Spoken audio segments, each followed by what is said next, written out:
Thank you, board members and staff, for giving me the opportunity to announce the Glendale Historical Society event. On behalf of the Glendale Historical Society Board of Directors, I'd like to invite the community and all the board members and city staff and officials to attend our inaugural TGHS annual gala benefit, which is Saturday, August 23rd, 7 to 10 p.m. It's at the Brockmont Clock Tower State. The tickets are now on sale for the Glendale Historical Society first ever gala benefit at the Brockmont Historic Clock Tower State, which is a local landmark and a centerpiece of a newly designated Brockmont Historic District. Join us for a gala evening of cocktails, substantial hors d'oeuvres, live music, award presentation, and silent auction at Glendale's most exclusive properties. The property was built in 1910 by John Brockman, an entrepreneur, a humble origin, who became a mining magnate and wealthy businessman.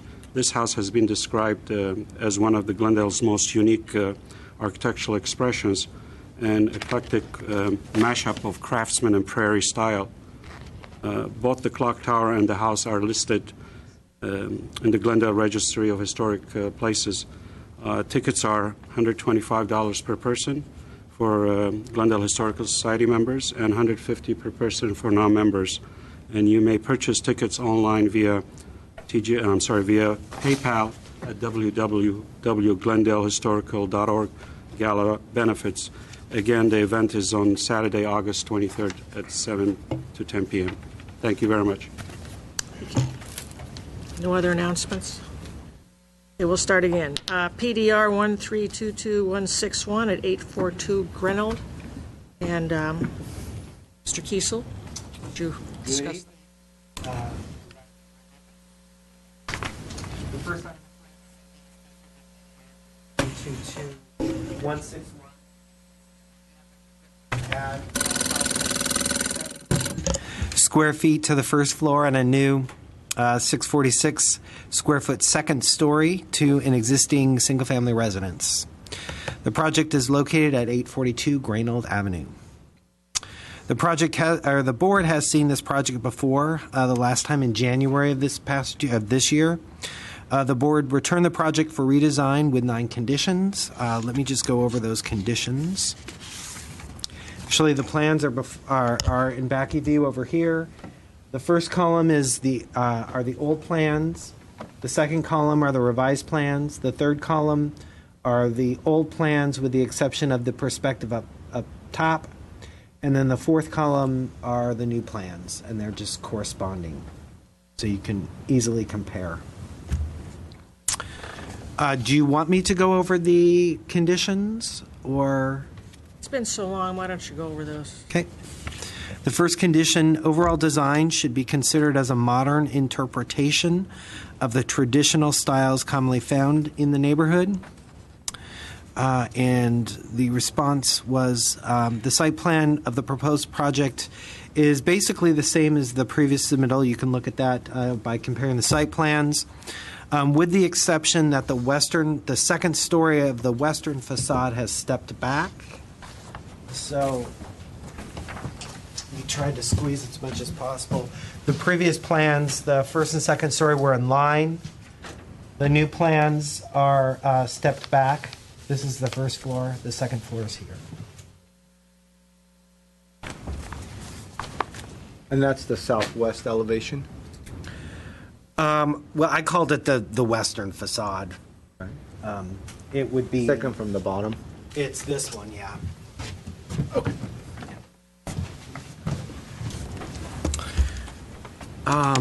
The color palette has changed to more muted tones. The stucco is silver gray. The hardy siding is a heathered moss, and trim around the windows will be white wood. Windows are recessed and include trim and sill.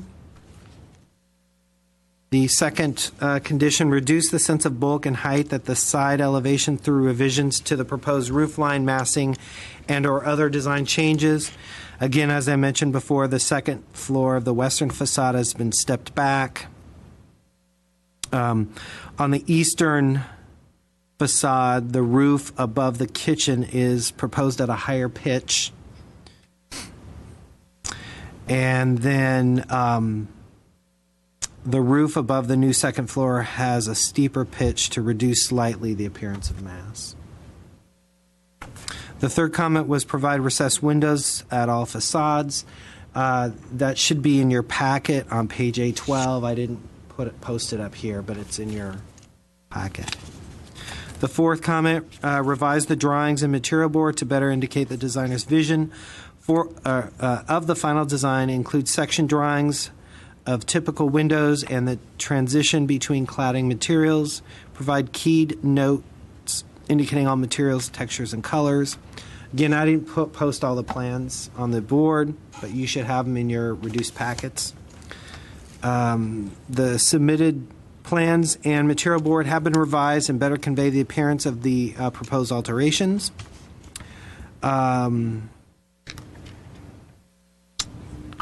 Keyed notes for the roofing material, stucco, and siding are shown on the elevations, pages A4 and A5.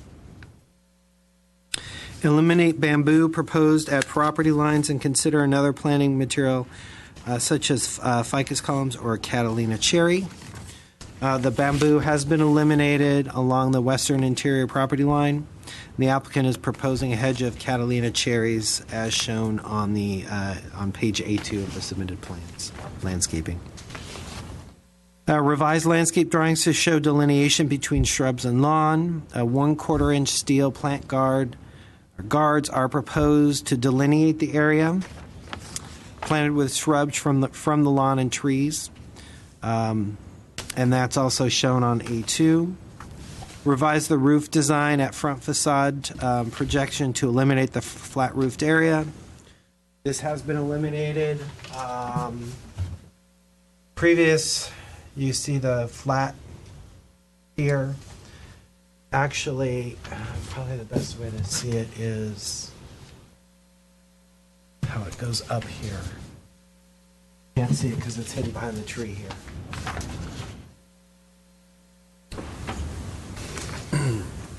Remove, reconfigure, or replace the existing iron driveway gate to better complement the overall design.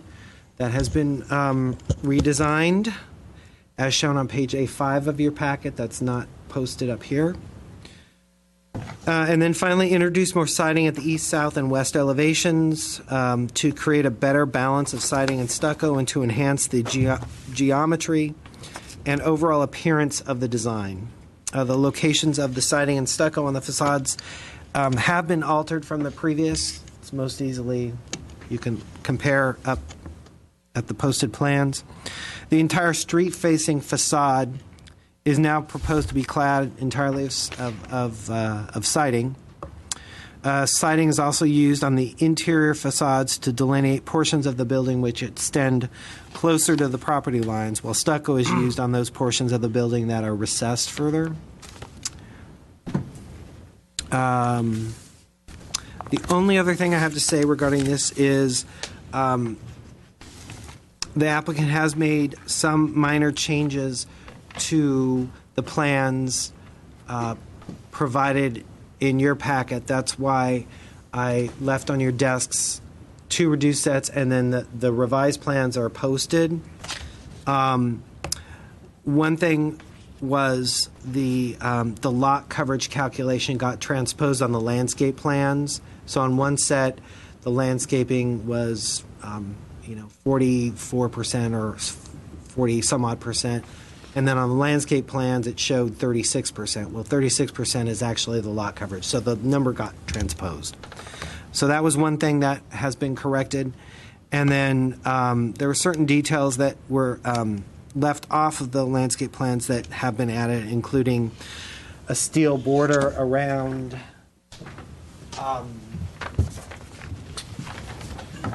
this area. That wasn't really shown here. I'm sorry? For the planner? Yeah. Just in the front? Well, there was already something here, and I mean, the backyard isn't affected by that? No, it's just proposed here and here. This here, the plants along here they've got like a little patio underneath. So there's, the house is back here and the patio's here in that place. And then the applicant can go over maybe some of the other changes, minor changes she made. Okay. And that concludes what I have to say. Are there any questions? What's, you left this in front of us, what's the difference than what I have? There's changes that, There were minor Changes,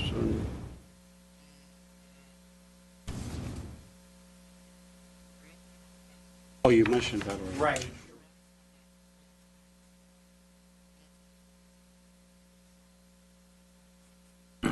Something.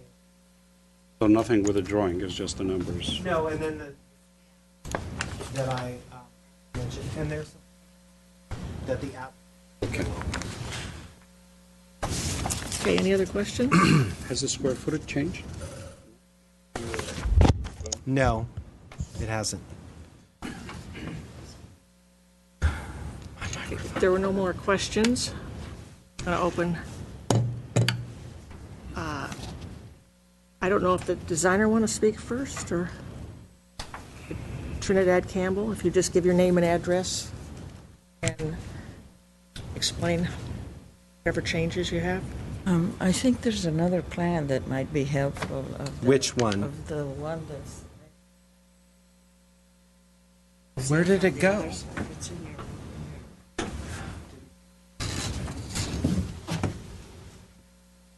May have gotten stuck.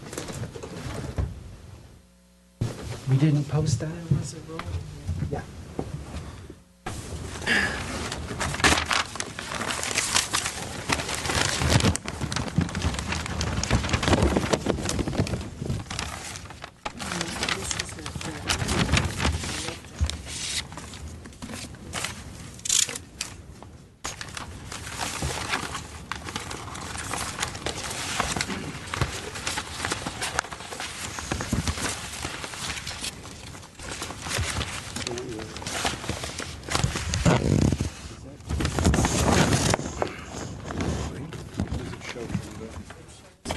The other side.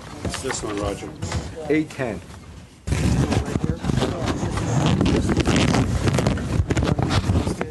Now turn that thing off. I'll post it and then you can start. We're good, okay.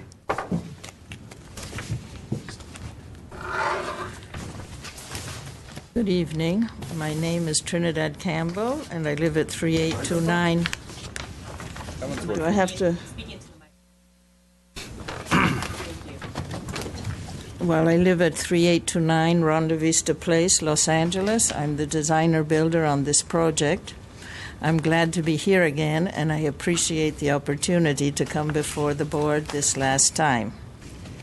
At the last review, there were specific concerns voiced which we have addressed.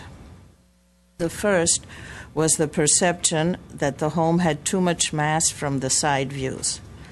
To minimize the volume on the west side of the home, we have moved the top floor exterior wall inward 3 feet from the plane of the first floor. The roof now has a decline of 18 inches instead of the previous flat roof. These changes, with the sinking of the rear floor 2'10", have the effect of making the home look as if we had simply added just a dormer. On the east side, the roof above the kitchen has been lowered at its starting point to 8 feet 0. The roof ridge is now at 15 feet 8 inches, which is well within the neighborhood's normal height. The second concern in the previous plan was regarding the doors and windows. Except for the Fleetwood metal sliding doors of the den in the backyard, all the doors and windows have been changed to traditional Marvin wood doors and white casement windows to maintain the customary feel of the 30s home. Third, per your landscaping requests, we have delineated the planters with a 1/4-inch steel plant guard, and specific plants have been noted on the plans. As well, all the bamboo has been removed and replaced by Catalina cherry per your recommendation. And fourth, the gate on the driveway has been changed to match the style of the house. Lastly, the color of the home will be a light green, which will have the effect of minimizing the home's presence and its volume. The exterior walls are composed of heather moss smooth lap siding and stucco on the rear addition to blend in with the neighborhood's conservative style. The roof remains dark gray asphalt shingles. Our design intention has been to create a home that satisfies all the interior elements requested by our clients while keeping in mind the modest 30s and 40s style that exists in the neighborhood. I have made my best effort to respond in the most thorough manner to the requests of all of you on the board. I am open to any future suggestions that the board might have to achieve approval for this project. Okay, are there any questions? Yes, I do, Chair. First, I'm going to start with the garage. You have a garage dimension that is 10 feet, and I see the slope of the roof. It's problematic. It doesn't match the existing house slope, and I don't know if it's a graphic error, but you call out as 10 feet high garage. No. I'm saying that I added 10 feet to the No, garage. I'm talking about the height of the building itself, the garage height. Oh, Because I look at the elevations on the southwest, and it shows 10'3". I'm wondering how you're going to be able to construct it with such proposed roof. The other question I have, based on the elevation on the northeast, I see a plain, straight wall, but where I see in the plan where the stairs are, there's a jog, the building jogs. Now, based on the side elevation, it's a continuous plane. no, it's the jog one that is. Because what I see here is, this is all one plane. What I see here is different. Yeah, So is the mass on the roof being a high volume over the kitchen? Because I believe your sections show that, but I'm just trying to get a clarification between the plan and the elevation. Because if you go back to the sections, Kitchen come up, do we Oh, know yeah. where the pointer is? We have a pointer? Might be on that side. On the floor. I can't find the pointer, so. Old-fashioned fingers. you follow what I'm... Kind of. I'm looking for the sections. I can't find the sections. It's A8. Last sheet. Yeah, no, I'm talking about here. I'm sorry, where's that other? You can see it from this one. This is the side one, so it's moving in. This is, No, I'm talking about this elevation right here. oh, yes. And I'm talking about this here. How it relates to the elevation. In reality, this is all mass because what your sections show is a volume of high ceiling. I think Is you're that what I- referencing different sides. In the front of the... That's the driveway side I'm talking about. Where I interpret it. Oh, no, I see. Yeah, The volume. Yeah. it's a volume. That's what I'm interpreting it. There's a jog in the Like a high elevation ceiling? that doesn't It's a high show ceiling, up yeah, on you the show it on the- elevation. It's a jog in the plan. I'm just trying to... Is the question whether it This? is a high ceiling? It's a high ceiling where the volume of the building is actually a inside rectangle. Versus Well, it would be on the other side. Versus It's this. Yeah. this window is here. Where's this jog? Is that the, Well, yeah, I think what happens, I think in the section, if you look at this whole mass is up here. Yes, Yes. that's under the, yeah. So it's not really under, it's under the new roof. Yeah, that's under the roof. Yeah, it's under the new roof. Yeah. But it doesn't, You don't see it on the outside because here you you still see it, and you're going to see that whole wall coming all the way across to this.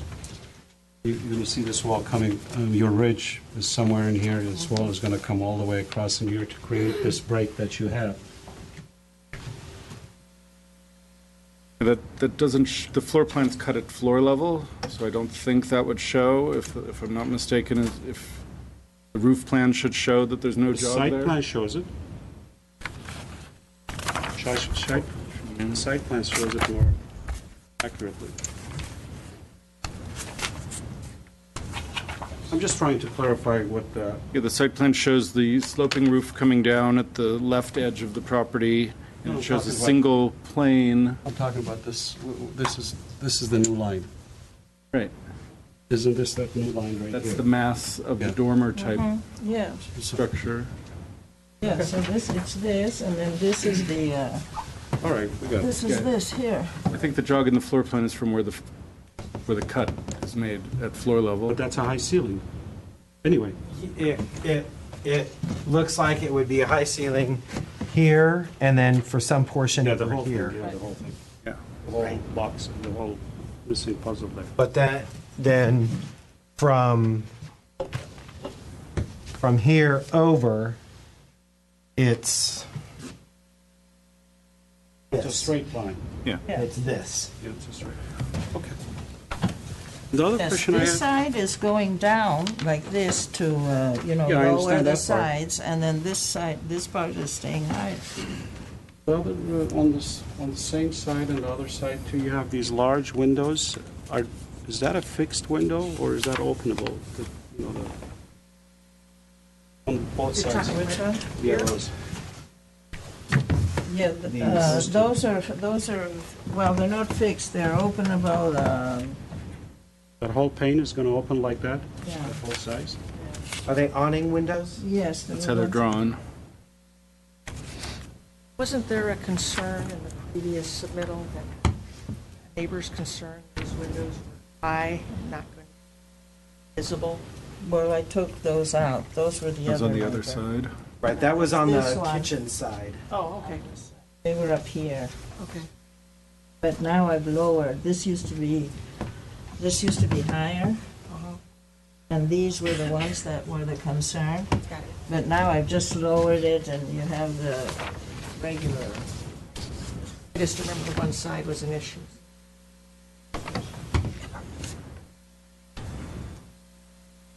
Any other questions?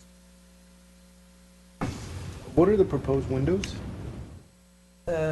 Marvin wood windows, casement windows,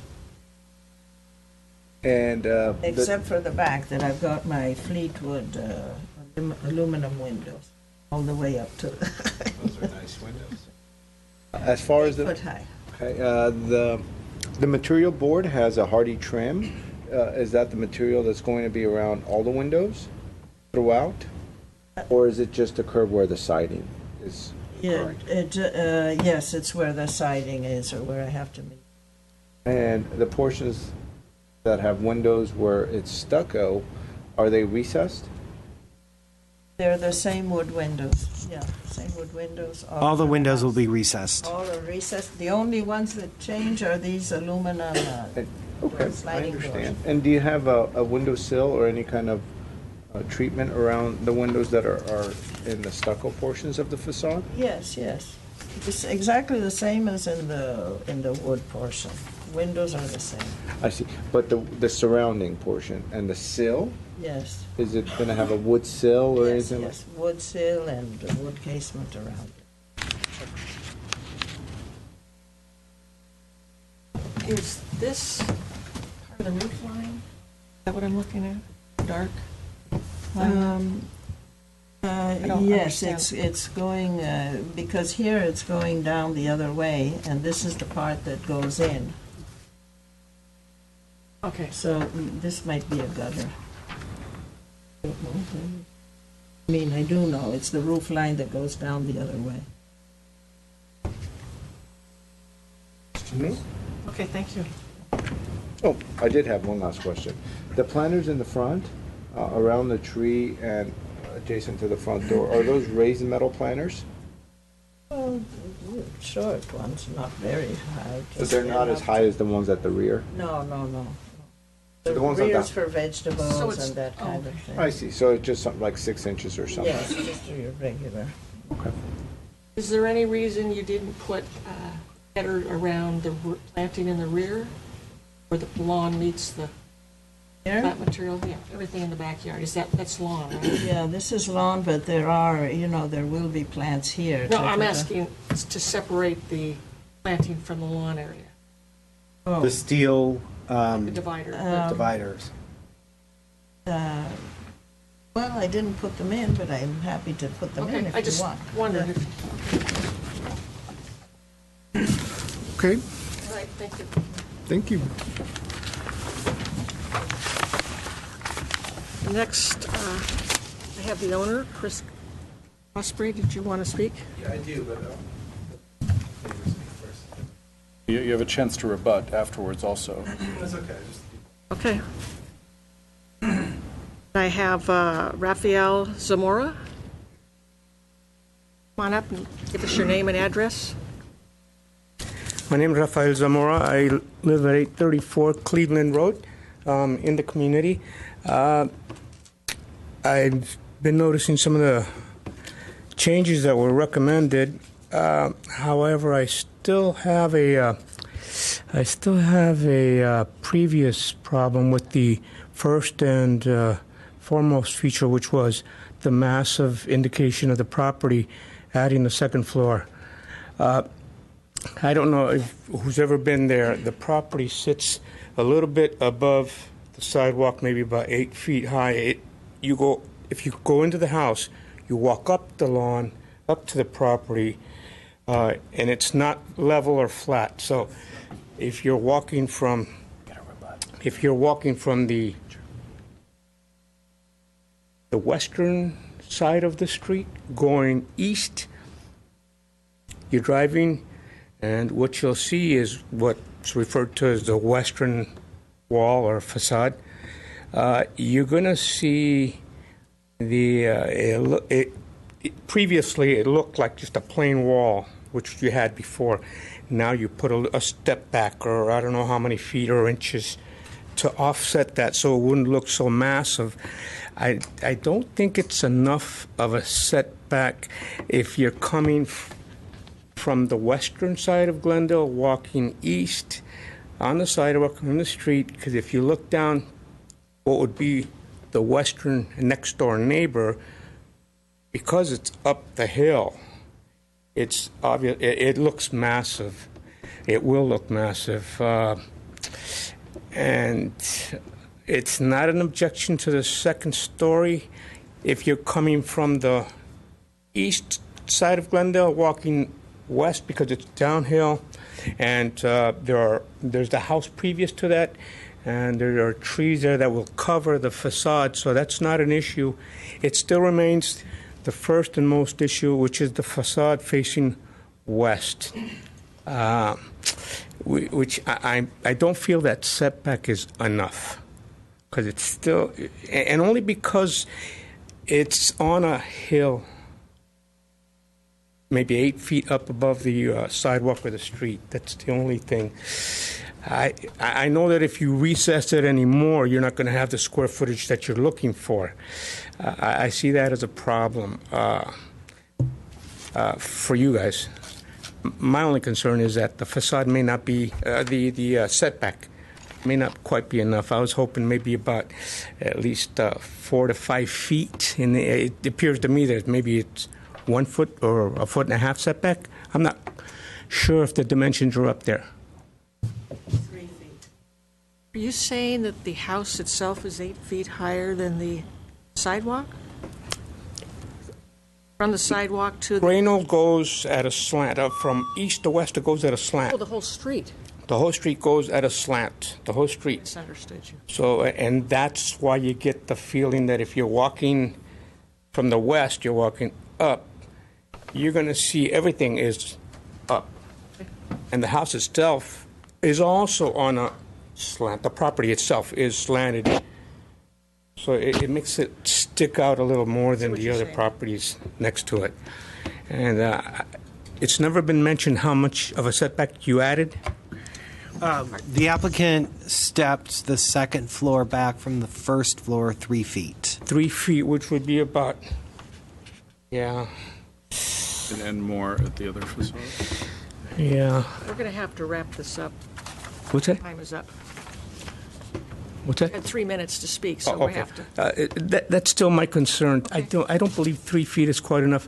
I was hoping for at least 5 feet back, if it's not that big a deal. I was hoping for 5 feet back, so it wouldn't be so noticeable. And I appreciate that you have been working on it. I think that's good.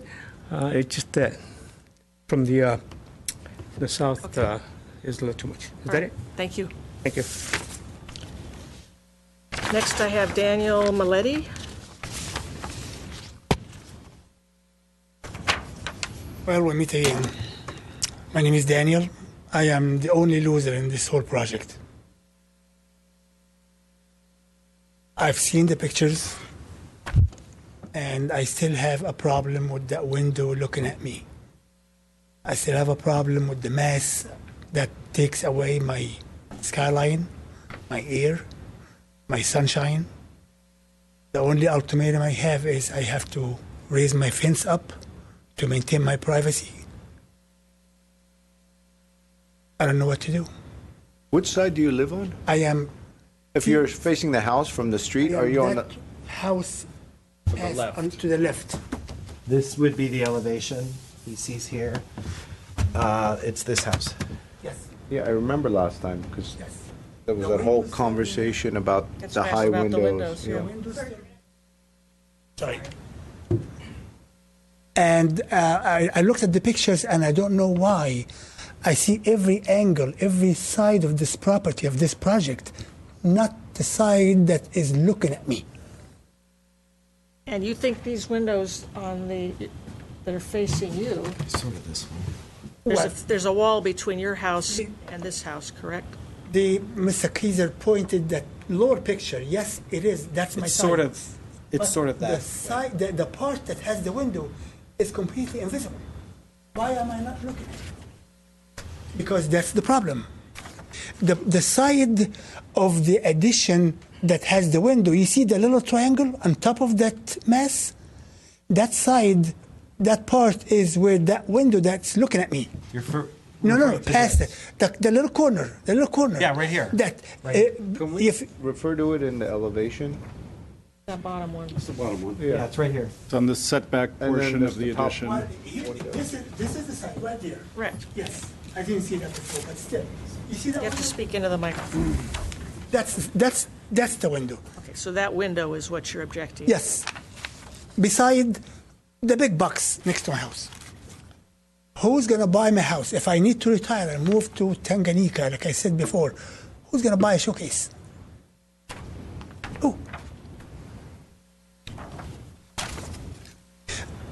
If I have to appreciate my property and make your property depreciate, it's not fair. Not fair. I'm squished. Next door neighbor on the other side will probably go up himself too. Then I'm dead. Property-wise, value-wise. Everybody knows that. Nobody want to live next to a showcase. I am. Thank you. Thank you. Lastly, I have Chris Ostre. How you guys doing? Okay, so You need to introduce yourself and I'm give sorry. me your address. I'm Chris Ostre. I live at 842 Glendale Avenue, Glendale 91202. Is that good enough? That's good enough. Okay. And so I fully understand the concerns of my neighbors. I'm not quite sure about what you were saying about a house being 8 feet above the sidewalk, or it's the property is extremely flat, and so is No, the he was street. talking about the street. The street itself Same is, concern. I mean, you can roll a ball down it, doesn't go You roll nowhere. it down. You roll it. Okay, we can't have any. Roll it. We can't have Sorry, we can't have cross-communication. cross-communication. Okay, that's, anyways, I would be happy though to have you, if you want to stop by and we could talk about that, because I'm not really sure about what you mean. So I don't really know how to address that. As far as Daniel is concerned, for me, it's the last thing I want to do is go to war with my neighbors. In fact, if that was the case, I would just move. I mean, that's the whole point, is that I want to stay here. I grew up in Glendale. I've been in that house for more than 30 years, And I'm trying to do everything I can to stay there. Unfortunately, I just had a child. Not unfortunately, and we're working on another one. And we have a small 2-bedroom house with a bathroom and a small kitchen, and the infrastructure is falling apart. It just needs a lot of work, and I need the space. And I'm very passionate about staying here and maintaining a good relationship with my neighbors. I'm extremely willing to listen to any suggestions.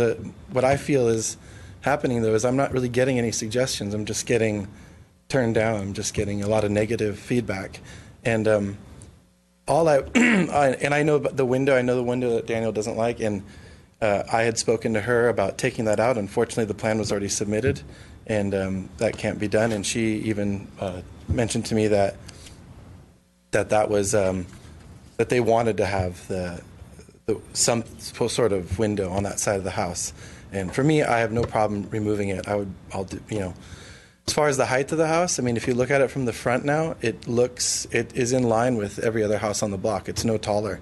In fact, my existing house is probably the smallest house on the block.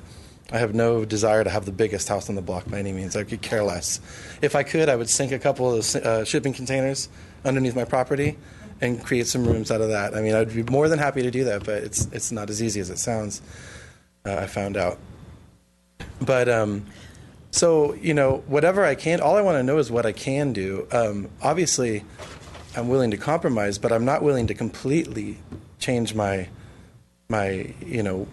what I want. I'm willing to go maybe meet halfway somewhere, and that's what I've been trying to do. I've even been pushing her to make it fit more and more. And I think that the new drawings are really nice. Am I done? You're done. Okay. But if you have another sentence. That's all. I just want to know what it is that I can do. Like I said, if I didn't value my relationship with my neighbors, then I wouldn't even be up here speaking, and I would just give up and move, because I could easily just do that. But I'm happy here. That's all there is to it. Thank you. Thank you. Any questions? Okay, I'm going to close the public hearing.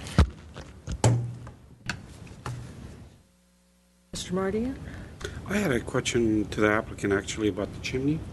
Because with the roof, the chimney has to get higher. Is that because that's not the... Maybe we can address, we can't, not yet. Sorry. We directed her to come up. Yeah, my fault. That was the question that I had, but if you want... I'm sorry, I missed. The chimney height, I think it's going to need to be extended much higher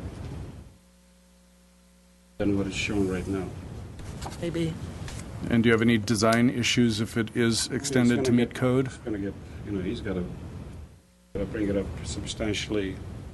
And would that be acceptable design-wise if that had to happen for code?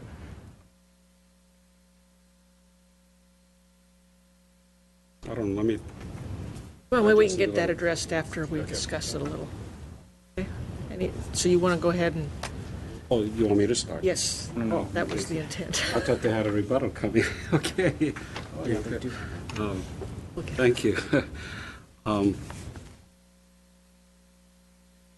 Last time when we met on this project, of course, we had a lot of sensitive issues discussed, but I think the project is trying to create a sensitive design. And by creating this mass in the back, it's not really shown from the street except from the side. The only suggestion that I have on the side where they step the building and just flip the roofs, create a similar image as the other elevation. The other design issue that I have is the garage needs to match the roof slope of the existing house, and I think that garage looks foreign from the house.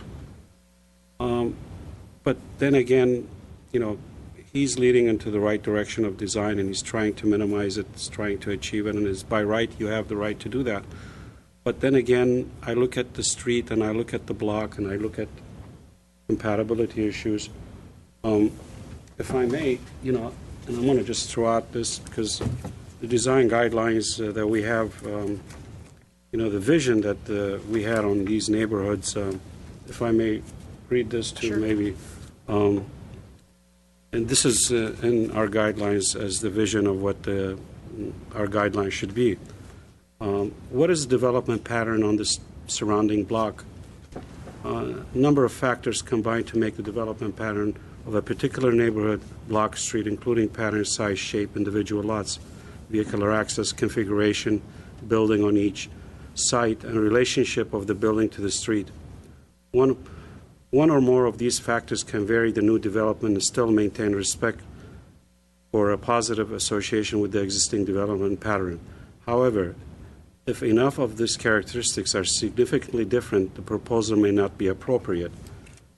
And I just can go on with these guidelines, and it talks about mass and scale and how you should treat neighborhoods that are historically there. And when I look at this,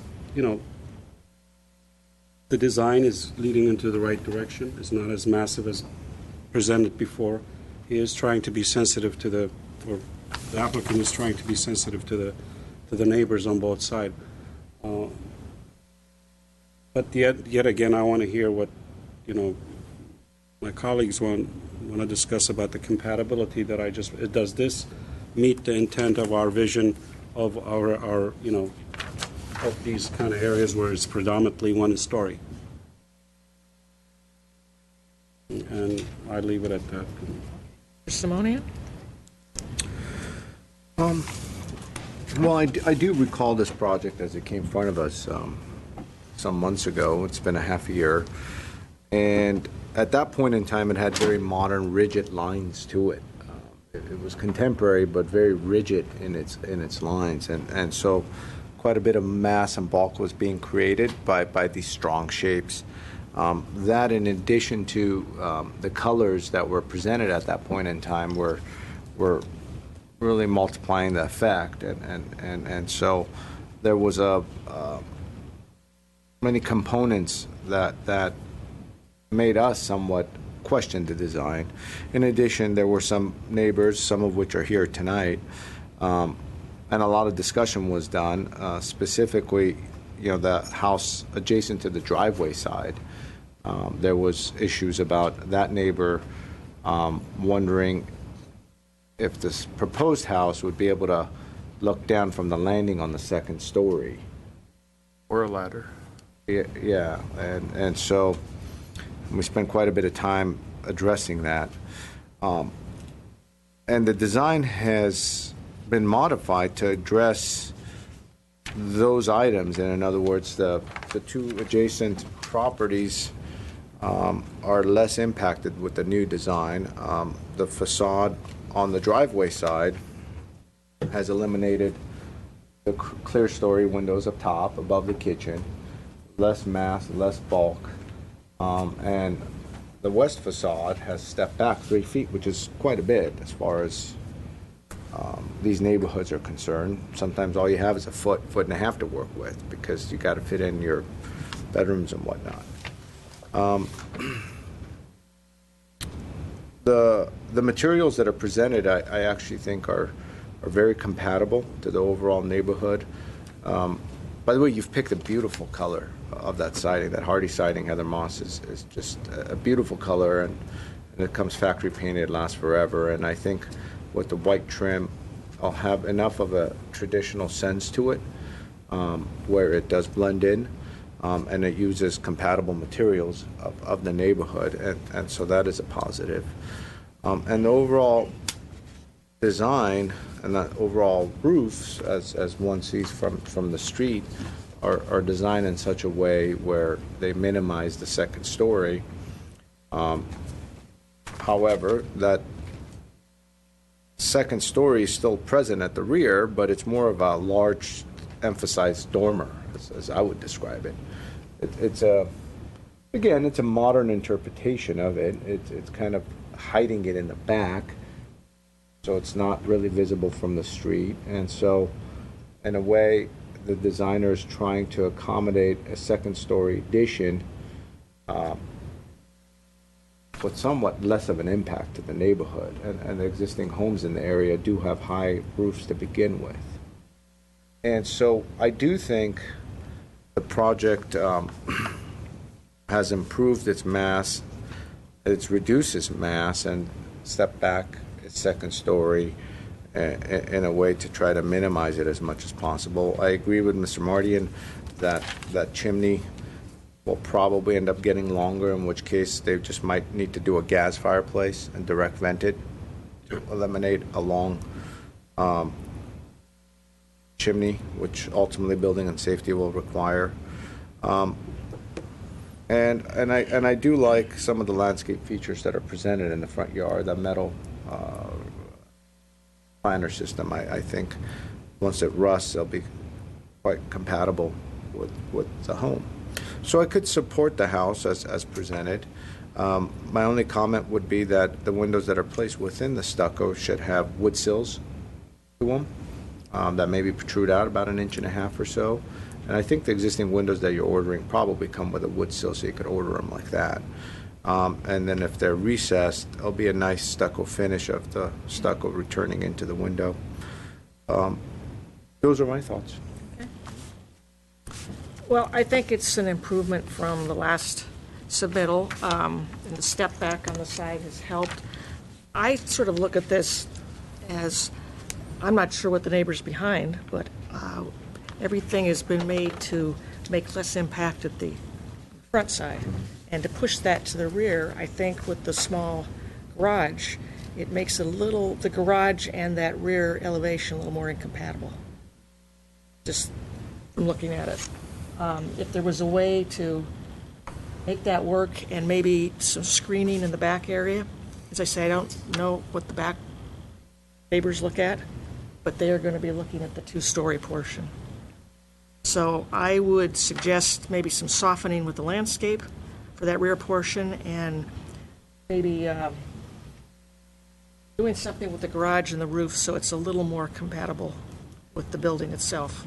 And the comments on the landscape, I think the rear portion is very boxy, that maybe putting some strategic trees, getting a little softening, and separating the lawn from the planters, similar to what you've done in the front, would work. And I think the gate's an improvement, ties better with the building itself. So those are my comments.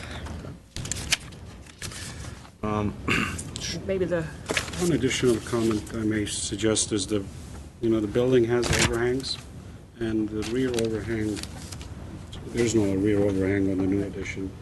So that could be maybe added. it's just on the sides. It's on the side, so continue it out maybe a little. I think that may have been one of the modifications that was just done. Yeah, you can So it's on these you can see it on plans. these drawings. Oh, okay. Yeah. It's a good point. Oh, I see it, yeah. Yeah, right Yeah, I see it now. It's right here. Yeah, those were on the little plans I Yes, showed you, okay. put on your desk. Okay. Do we want Does to? does I the think applicant want to come up and discuss some of these So issues? that's definitely appreciate for the idea of if for a question how to coordinate better between the rear elevation and the garage. I'm not sure I got your kind of design recommendation there. Well, it wasn't, it was just a recommendation to make that garage roof and the garage structure itself more compatible with, right now you've got the rear facade, just straight up flat facade, and then the garage has this little roof, and doesn't seem to work really well with it. So would you rather see a sloping, like a shed roof sloping down the length of the garage, one Maybe. direction or the other? No, it could be hip. It's just I don't think the hip is working with the. As he says, I'm hearing two different things. I see the slope is different than the house, so Right. we Right. could either make But the maybe- slope match the house, or it sounds for a like you shed, I want think it's something. something to experiment with. It's not a definite. It's- Okay, so consideration. And I don't think that 10-foot garage is going to make it all the way to the top of the roof. Got a 7-foot clear garage and a beam and a ceiling joist. I'm assuming this is what slope? 3 to 12, 4 to 12. You're going to reach the maximum height, so we're going to make sure that garage works also. I'm going to call the applicant up to answer some questions. If you'd like to come up and give your name and address again? My name is Trinidad Campbell, and my address is 3829 Ronda Vista Place, Los Angeles. Madam Chair, may I Yes, ask a if you quick have a question. That bedroom window adjacent to the driveway, I'll take it off. or is there a way you could move it perhaps higher, where the sill moves up higher? Where you have a clear story kind of a window and it could maybe be opaque? So in other words, if it's opaque, it won't be able to see you. I can take it off. That's fine. I think it looks good to have some window there. It's actually nice to have something I there. think Yeah, that it'll look too much- odd without it. I agree. We could raise the sill and have it be more of a high wall on the window. Yeah, and then maybe an opaque window, Okay, that's fixed fine. opaque, because there's already windows, sliders facing the backyard. Okay. Okay, so I want to address Daniel. I'm happy to do that to the window so nobody looks out at him. And I also think that the house will look much better than what it's looking like now. So if you want to sell your house, you're much better off with a nice-looking house next to you than with a house that needs a lot of work. And with the other gentleman, once the Catalina cherries grow, that side will be practically hidden. I don't think you're going to see that much of it. In the back, there are high trees now. There's nectarine. He has fruit trees, tall trees. I don't remember. There's a lemon tree, which isn't, but it's a big one. There are tall trees in the back, and we can certainly put some more there. Well, my concern was it's just in a block pattern and they're right against the back property line, and citrus don't really get that tall. So maybe something similar to what you have in the front. Okay. Got a Palo Verde tree, maybe something to soften the whole thing. side. And not necessarily right against the rear side Rear walls. side. That's what I was trying to intimate. Perfect. want to go with it, yeah. And yes, I'm happy to do all the recommendations that you give me. The reason you put white rock in the front? I like it.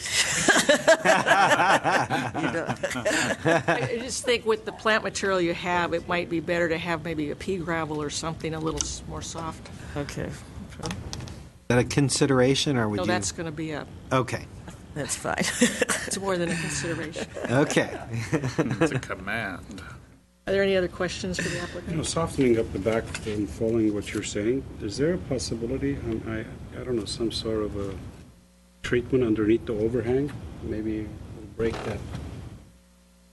Some of the corbels are appropriate, or some sort of a, Which overhang? the On back the rear? overhang. The back overhang. The What, building overhangs. Down on the first floor? No, the building overhangs on the second floor. Comes out. Above the Fleetwood windows? But how far In the is rear, that? it comes out, Yes, like, How far out is? Yeah. 6 feet, 5 feet. Oh, So there's a break there. I wonder whether another treatment to soften up, the rear elevation a little more, but the contemporary interpretation. well, they're going to have plant material in front of that. That's So I fine, think yeah. that's going to soften it, Okay, where that depressed area is. right. Okay, thank you. Thank you. You want to read what we have, Mr. Platt? You can do it. I'll do it. With the garage, we have two possible solutions to consider, or to do one or the other. Make match the slope of the garage roof to the slope of the front portion of the house, or to better integrate the design of the garage roof so that it better matches the more contemporary aspect of the back of the house. We have the issue with the chimney. We'll have to investigate with building and safety what the height would be. If the chimney needs to be significantly taller, the board will put a condition that it be switched to a gas burning fireplace so the chimney could be lower. The windows in the stucco will have wood sills, whether they're separate sills or come as part of the window package. At the rear property line, additional tall landscape screening will be provided to create a buffer with the rear neighbor. At the rear garden area, additional, either the steel or some other means to kind of indicate the breaks between the landscaped areas will be installed. And the white rock at the front around the Palo Verde tree will be eliminated and replaced with something softer and less bright, I guess, such as pea gravel. And that's everything. Should it be pea gravel or something No, that was? It could be Okay, a tan rock, it could be something that complements. got it. Anything else? The bedroom window. Right, I have that somewhere. Raise the sill height at the bedroom window on the left side of the house when you're facing it at the rear, so that the sill height is raised and possibly including the use of obscured glass. Not possibly. Definitely. Definitely Okay. opaque, yeah. We had the surrounds. Did you say that? I think that was part of We have the sills. Oh, okay. windows within stucco shall have wood sills with a stucco return. Right?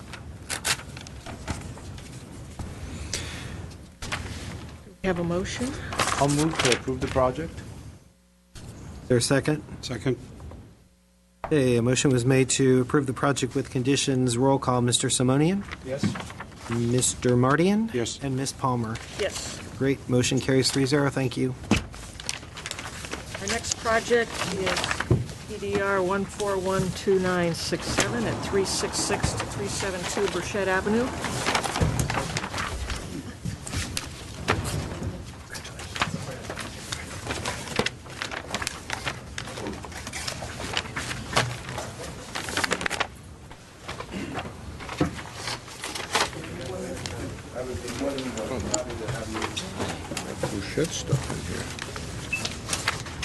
Good evening, Madam Chair and board members. As you stated, the next item before you is located at 366, 372 Burchett Street.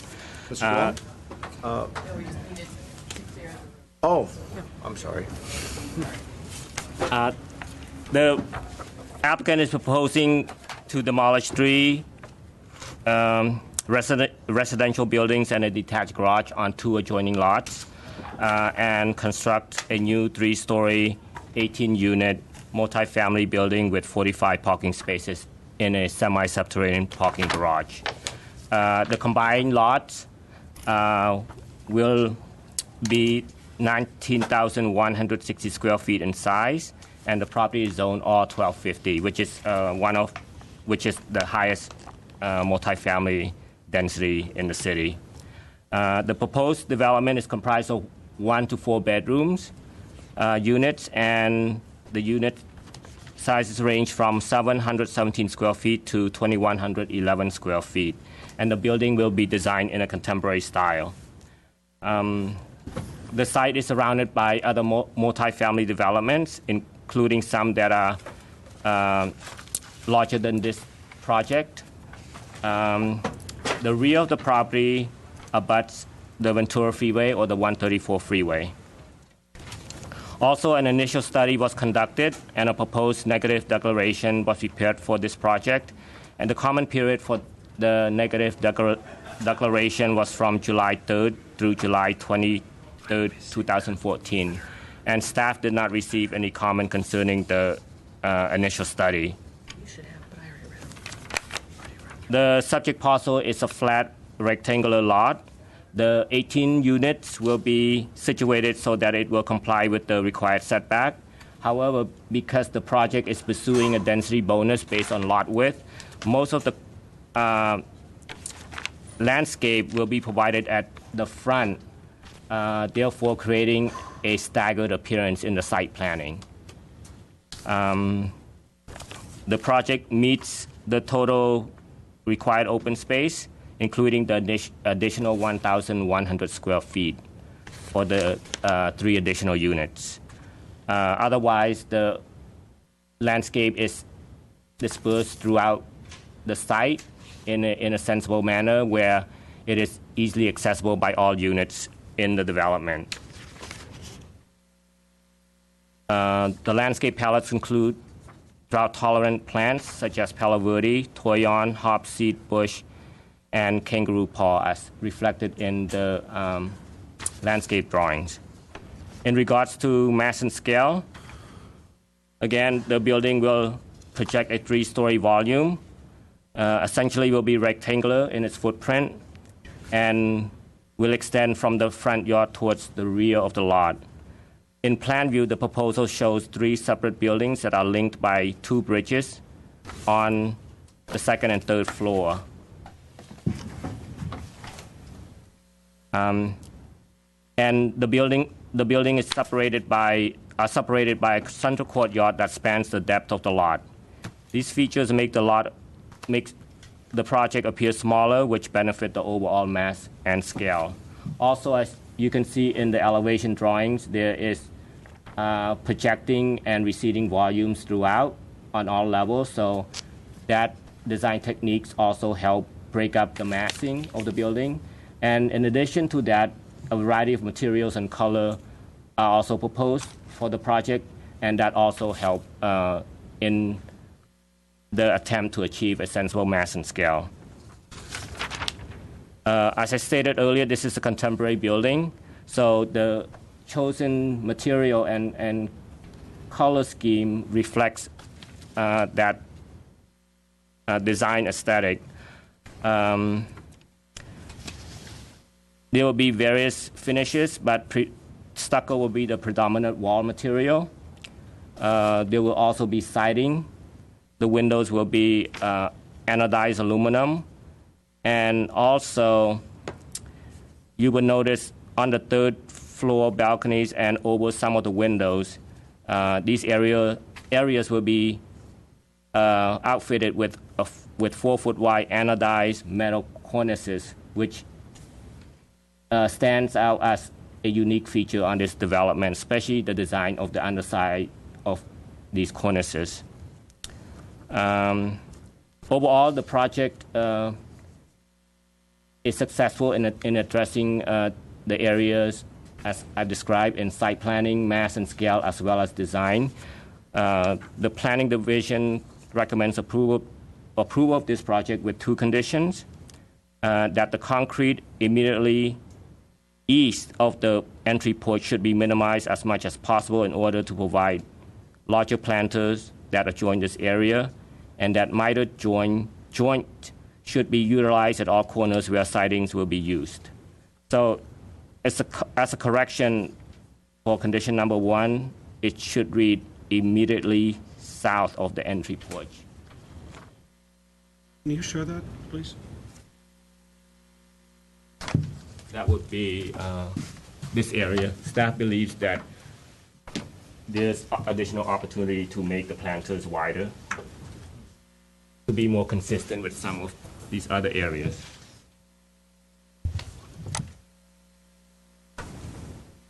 And also for the record, we received, I believe, 5 email comments from the public concerning this project. Thank you. Are there any questions for Rather about I'm looking at the environmental, historical aspects of the structures existing on the building, on the site. We reviewed that aspect of the project and determined that the buildings have been modified through the years, and some of the buildings on site are in really good condition, dilapidated and deteriorated, as well as having been changed through the years. Madam Chair, Mr. Duong, and so because of the lot width, is the density for this project based on 1,000 square feet of lot area per unit? Correct. Okay. And they accommodate the increased setbacks, et cetera, that bonus density requires? One of the main additional requirements for the additional units, which is 3 in this case, is the additional common open space, which is 1,100 square feet. And the applicant is proposing to provide that contiguous to the front yard setback, which is also required. It needs to be contiguous to the front yard setback. And that's why you see that the building is staggered to achieve that or meet that requirement. And is the primary common open space along Burchette, over the ramp above the driveway ramp area? Yes. And also spread in the courtyard as well as at the rear where there's a barbecue and seating areas as well.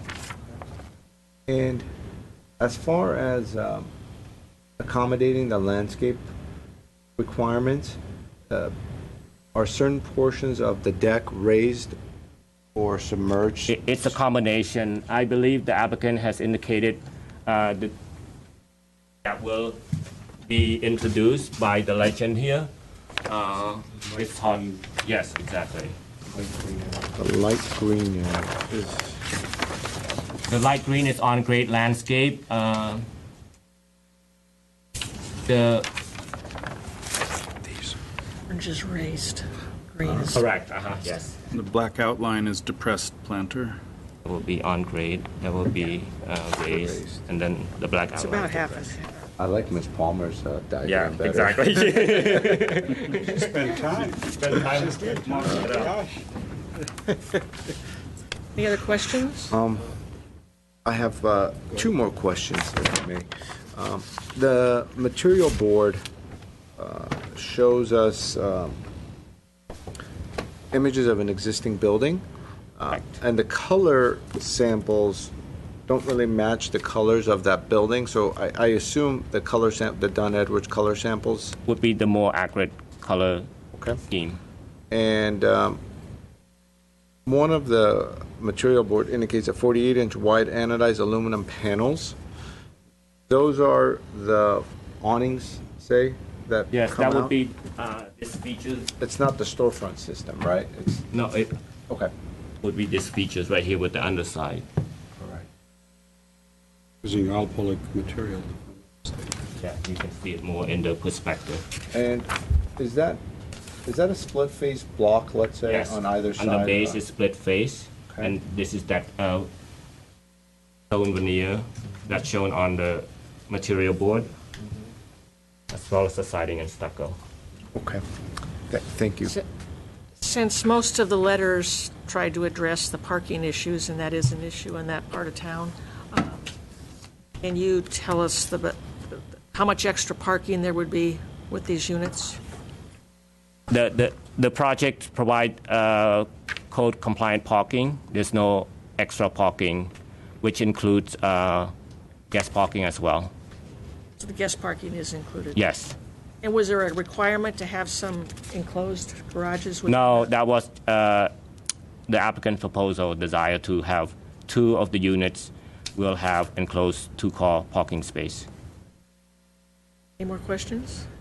I had a question. I didn't see, the elevations don't show the interior walkways or the second floor balcony or the stairs. That Crossing over. elevation is here. I apologize, not in. No, when I'm looking from the front, the building is connected by bridges and there's stairs. I don't see that on the elevations. Right in the middle, you have these. Oh, yeah, that's true. Thank you. And you see it This is right here. You see it in the there. perspective. Yeah, but you see it in the don't see it perspective, correct. In the rear elevation, in the front elevation.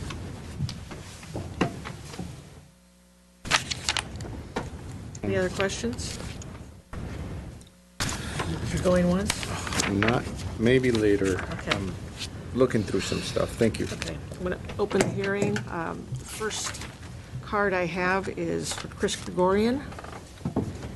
You just state your name and address for the record, please.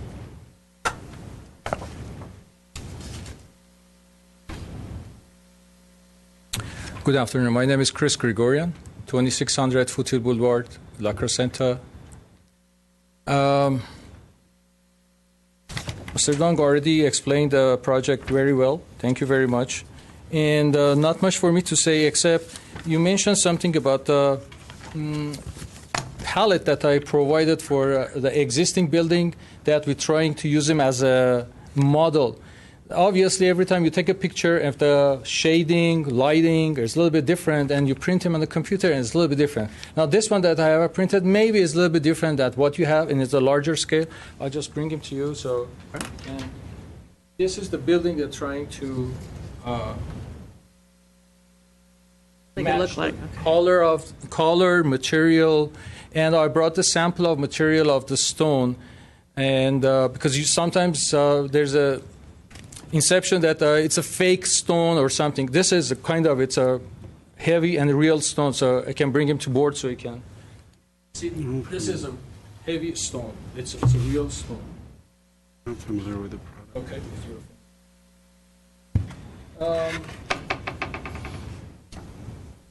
We pretty much meet, not pretty much, but 100% we meet all the requirements, setbacks, code requirement, height, density, everything.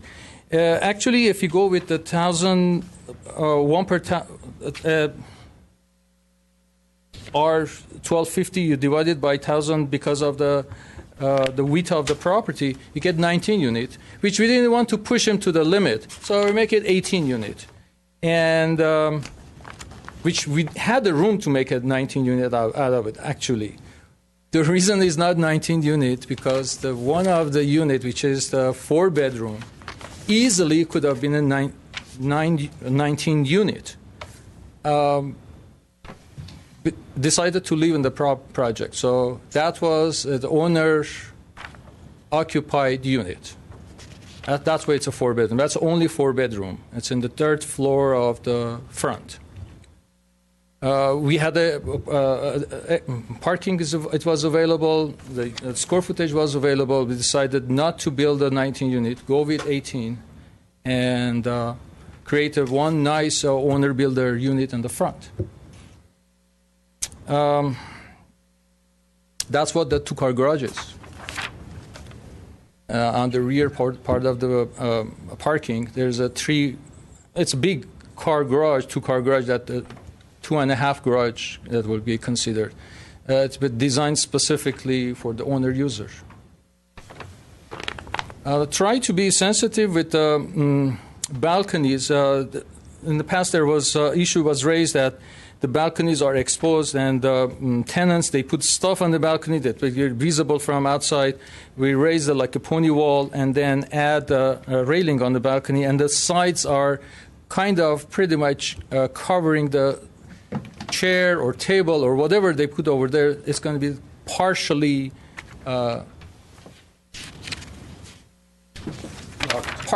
it will stop the Screen it, yeah, screening. It's a partial screening.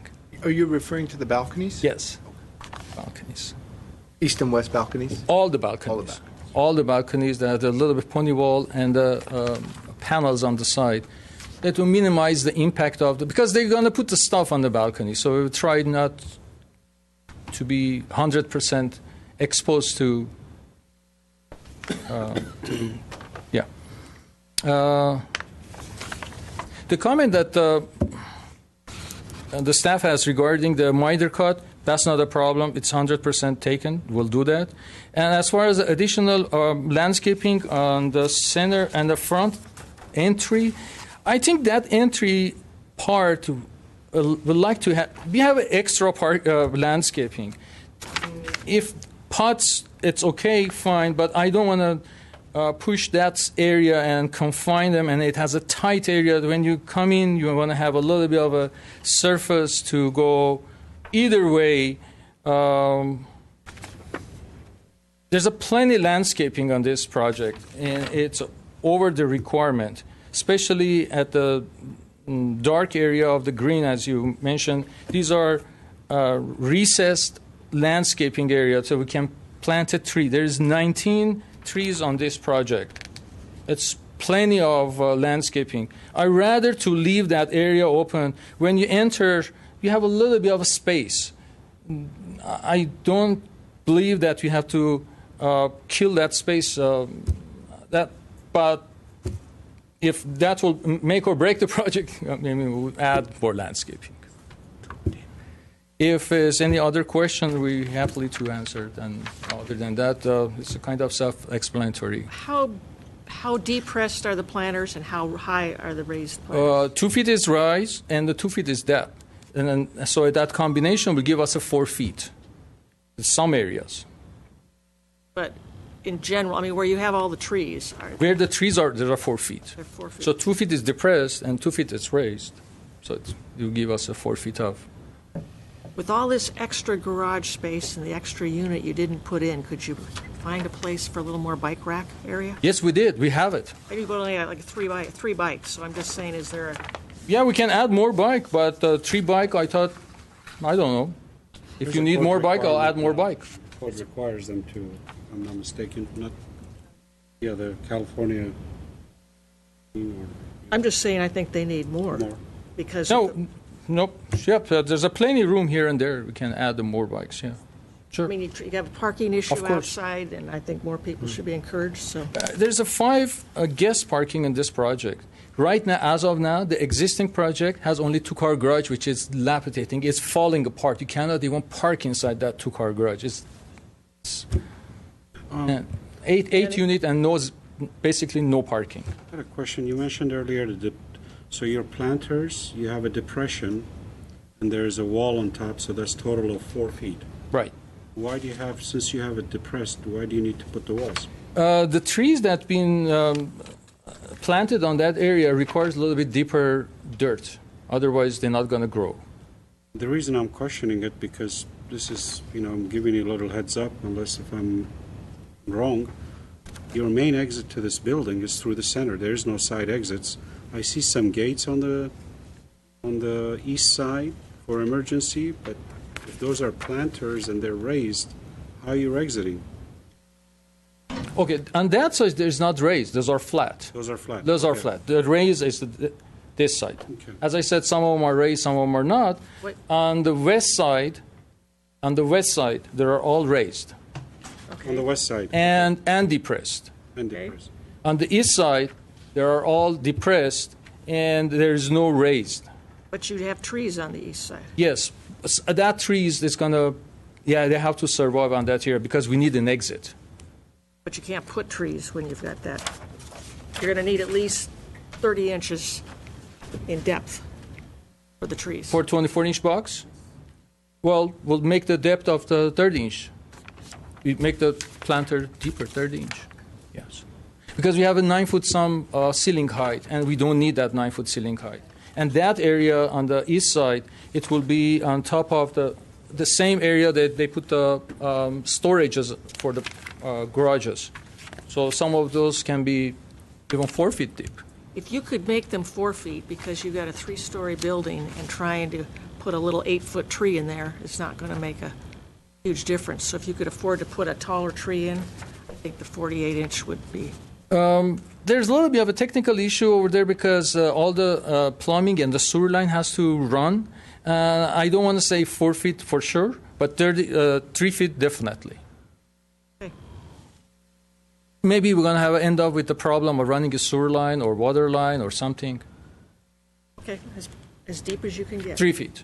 Another question I had, where's your roof access to the other building? You have it for the west section or the west side, not on the east side. Okay. On the east side, there are 4 tenants, and they have a hatch. So you're putting a hatch Right. through each unit to go up. Right. Okay. It shows on the roof plan. I didn't see it, but I'll take your word for it. No, the one that it has, there's a Cross? Cross. I thought those Yeah. were skylights. Is there a reason your balconies appear to be only 30 inches in depth, so that really doesn't allow a person to sit out there?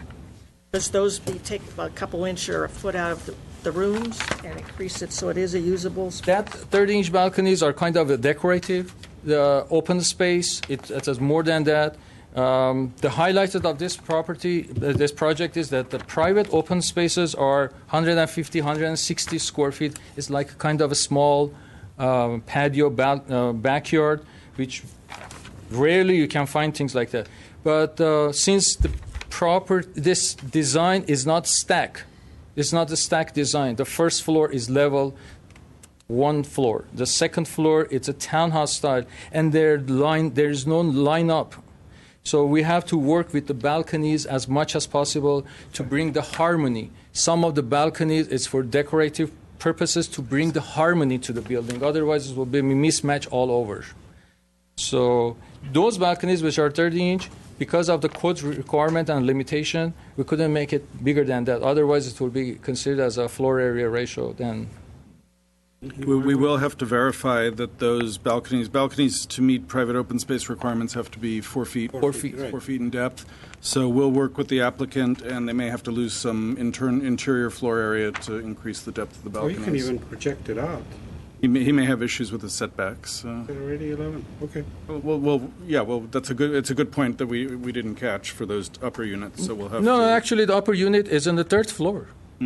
Yeah. If you look at the third floor, got there's balconies a on the 5 feet of depth of balconies. Okay. Good. extra. Yeah, the Okay, second so floor is second for floor, the decorative decorative, purposes. Perfect. Well, you open a sliding door and have a little bit of air, you have a 30 inch. I wish you could have a little bit more. Sit out there. Yeah. But If code allows to have a projection on the side yard, we'll do. well, either way, I think they need to be usable. Right. I agree with, I mean, yeah, you have them on the second floor, but your activities on the main level of that unit, your living area and so forth, I think it's nice to have it be usable. Because, you know, I done these in the past, many of them, and it's hard to maintain those. I mean, with the, as far as the flooring and so tight, you can't even put a chair there. You're putting it, you're spending the money designing it, so might as well make it usable. Well, if code allows to project a balcony to the side yard, we definitely will do that. Otherwise, we have to cut from the living space. Yeah, but you have You enough. have room in a lot of those. Yeah, Okay. enough room. We'll look to this. If it's possible and we're not violating the rules and regulation of the setback and floor area ratio, definitely we'll make a projection to the side yard to bring him to at least 4 feet. Did you have any elevations of the interior facades? Yes. He has them right there. Oh, right here. Actually, 2 elevation. Both elevation has been drawn. Mr. Gregorio, since I have you up here, on the second floor, I'm picking on the east side again. You have the little roofs that are, from the first floor. They seem awfully too shallow to construct. With that nice treatment, the band that you're creating, is there a possibility to increase that? I didn't get it. What was the I question? think, see here, these small roofs. It's from the first, they appear right in here. I think it's more shown in here. Is it possible to make them? You mean on the second floor, 1 floor above? Well, this is right here. Not 1 floor above. Yeah, only one. No, this is- 1 floor. You're showing them, yeah, right there. Yeah, that right there. Right. I'm sorry. Yeah, right. One of them. Yeah, it's right here. Right. So it's on the second floor, roof of the second floor. Yeah, the roof of the second floor, I mean, it needs to be a little more, either project that overhang a little bit. Because by the time you construct it with that material, the nice material you have, I'm assuming that's the aluminum. It's aluminum. And then by the time you do the stucco and the sheeting, there's hardly any roofing left. It's going to be very, tight to construct, in my opinion. Sure. Yeah, that can be extended as well. It gives you a little more relief because on that level, it's pretty much a straight line. Yeah.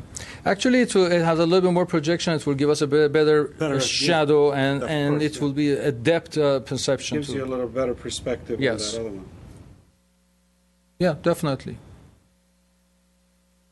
Yeah. Madam Chair? Yes. What are the materials of the entry trellis members? Are they wood or metal? Aluminum. Aluminum. Right. I see. So these are aluminum members? Yes, those are aluminum.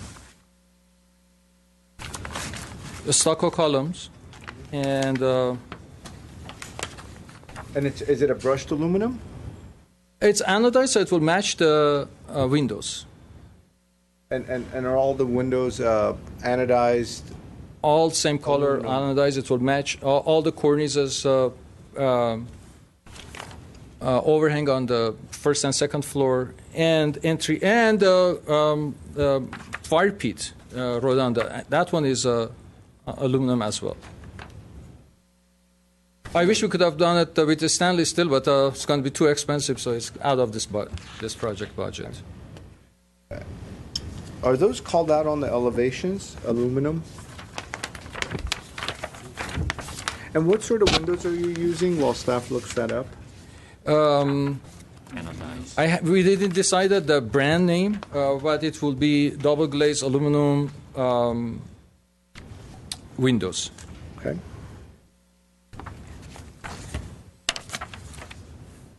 Other questions?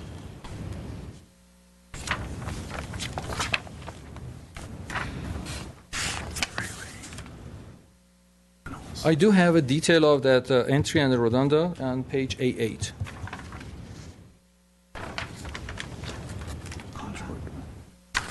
So you have a top piece for that and a lower piece. Right.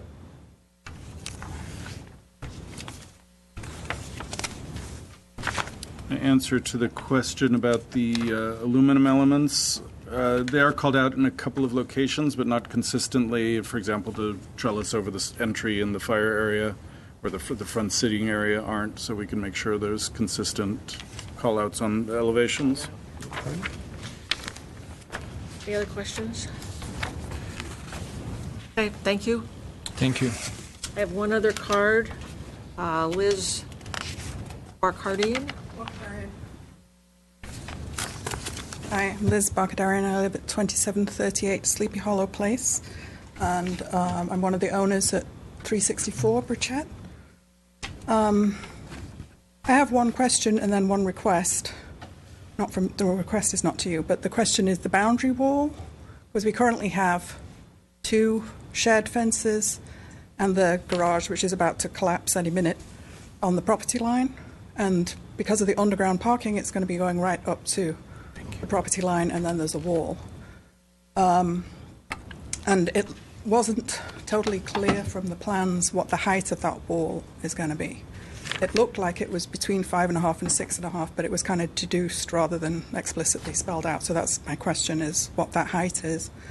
And then my request is, as the neighbour with existing tenants, a couple of whom have the luxury of working from home a lot of the time, is that we be kept in the loop as far as construction goes, so that we can inform them about noise issues, particularly things that are very noisy, like the excavation and the foundation, etc. That's it. Thank you very much. With no other questions, I'm going to close the public hearing. Mr. Simonian. Very quickly, Gonga, can you address that perimeter wall question? Is there going to be a block wall?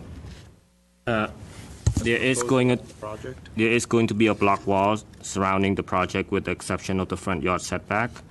The height, 6 feet. I believe it looks like it may fluctuate depending on the grade a bit. So It's 3'6" above the deck. correct. So whatever the deck height is. So. But don't we have a maximum of 6.5? 6.5 is the maximum. Maximum, right? Thank you. I'd like to point out that we are in receipt of quite a bit of emails. There's maybe about a half a dozen emails from neighbors and commenting on the proposal. And also we have a letter as well that was, I think, delivered to the Planning Division from a neighbor as well. So we have reviewed all those, and we are in receipt of them. Overall, the design as presented is a unique one, just because it's not often that we get 3 lots that are demolished and combined into a multifamily project, and we have 2? So just to correct, it's 2 lots with 3 buildings. With 3 on the 2 buildings, lots, okay. yeah. And so it is but 2 wider lots, and so it does provide the frontage as necessary to go with the increased density. And the idea is, when these codes were implemented and written, to encourage lots to be combined, and so you wouldn't end up with an older single-family home that has a 3-story building on either side. and then it doesn't become very economical for that one single-family home to be developed in the future. And so that's why our codes allow for or encourage a density bonus for that very reason. And along with that density bonus comes increased setbacks and increased common open spaces, which this project has done. As we look at multifamily buildings and as we assess design, we want to basically look at a few factors, which I think this project has done successfully. One is that they're typically 2 or 3 stories in height, and so the mass should be broken, and the mass should be designed in such a way where there's a lot of angulation going on in the facades, and so entryways are recessed, balconies are projected, first and second story floor walls just don't sit on top of one another where they're set back, and what that does is it creates interesting facades, it creates relief for the next door neighbors, and it also creates more interesting buildings. And so the idea is to allow light and air into the adjacent properties. This project does that very thing. When I look at the building sections and the building elevations, it really does, it goes beyond, I think, the norm in really emphasizing undulation of the facades. And it's a very expensive construction typology that you're proposing. It's very expensive to build this. However, it's a very nice product. That coupled with the really commercial material and the use of aluminum over the trellises and whatnot ensures that those members will stay intact and they'll endure the test of time, and it won't just be, wood trellises and whatnot that fall apart. And that's important because in this case, the common open space is in the front, it's facing the street, and as these materials, if they were made out of wood or less expensive materials, they would not look as attractive in years to come. However, in this case, that's why I asked those questions, was to make sure that those are the thoughts that went into those picking those materials. Insofar as some of the additional material as proposed, I think the stucco and the siding will work just fine. In fact, it's very nice how the designer has dealt with the siding, and wherever where it terminates, there's actually a break in the facade, so we don't have stucco and siding going up to one another, and that's a positive as well. And so all those are positive features of the design. We do have quite a bit of letters that were presented to us, and of course most of the letters deal with the fact that Bruchette is a very congested street, that Bruchette is impacted via parking, and those are all probably true, as is the case with many other streets within our city. But I wanted to come out and let the community know that it's not really up to this board to decide on density or to decide and opine on parking. Those are things that are mandated by our code and city council and whatnot. So our preview is design, mass, bulk, setbacks, common open space, private open space, all those things that create a livable and enjoyable design, not only for the proposed, but for the surrounding neighborhood. And as such, this design meets that criteria. I do think that there are some, with all the praise that I've given it, there are some suggestions that I would also like to note. On the second floor, I would think it's appropriate to have 4-foot balconies so they are livable, because it is a townhouse on the second and third floors, and so the living level requires the same treatment that it had on the first level. And as much as I love the design and the way it's worked out, the overall colors, I think, as presented, I think are a bit commercial. I think you really could liven it up with not as earthy colors. These are very earth-toned, and so at the end of the day, we are moving more in a contemporary environment, and those buildings tend to sell better as well. They tend to attract younger buyers, and so it's a marketing decision. Obviously, you'll have to look into it, but the use of the colors and that stone veneer, I think, are a bit commercial and not as residential. But again, that's something we could discuss. But in general, the overall design is very well put together. The language and the modernity of it is there, and I think the designer did a very good job on the project. Mr. Marty? Thank you. I concur with Mr. Simonian. I think the applicant has done a wonderful job in creating this structure. Its crispiness, the material quality, I appreciate that. And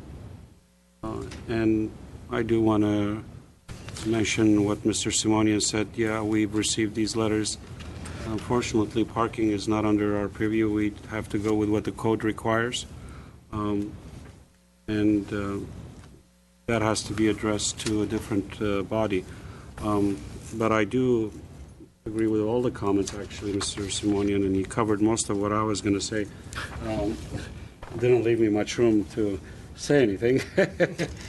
But I do agree the design is well done. I appreciate the treatment on the balconies, and I do agree that the balconies on the second floor should be wider. And the other addition that I wanted to do is that small roof areas should be increased further, and the landscaping that we discussed earlier. With that, I'll support the project. Well, I too agree with all the comments. I think it's a well-designed project, and I just want to reiterate that I think we need to put the more bike areas, and the balconies, I think, is a major issue. But in general, I totally agree. One comment which I should have asked the applicant, I don't know if it's wise to ask right now. Any sustainability, any green, requirements on this building, green building? There are no specific code requirements, and I don't think anything unusual is being provided here, except for the bike racks, which we don't see on every building. For some reason, you have to have solar plumbed for these kind of projects. Have we? We're not there yet. Not there. Okay. Thank you. You want to read what we have so far? Sure. On Burchett, we have, I'll just read them in the order I wrote them down. Correct the elevation drawings to indicate the communicating bridges at the upper floors. Add additional bike spaces in the garage. Tree depth, or the depressed landscaped areas for trees must be at least 30 inches deep, but 48 would be ideal and would allow for planting of larger trees. The second floor balconies, and I can't remember, is this at both sides or just at the west? Both sides. At both of the side facades shall be made more usable, either through projecting further out, if possible under code, or through the loss of some interior space. The metal canopies at the second floor, the depth or the projection of those canopies will need to be increased to enhance facade modulation and increase shadowing. The elevations will be corrected to provide consistent notes for the materials, which will be useful when this goes into plan check.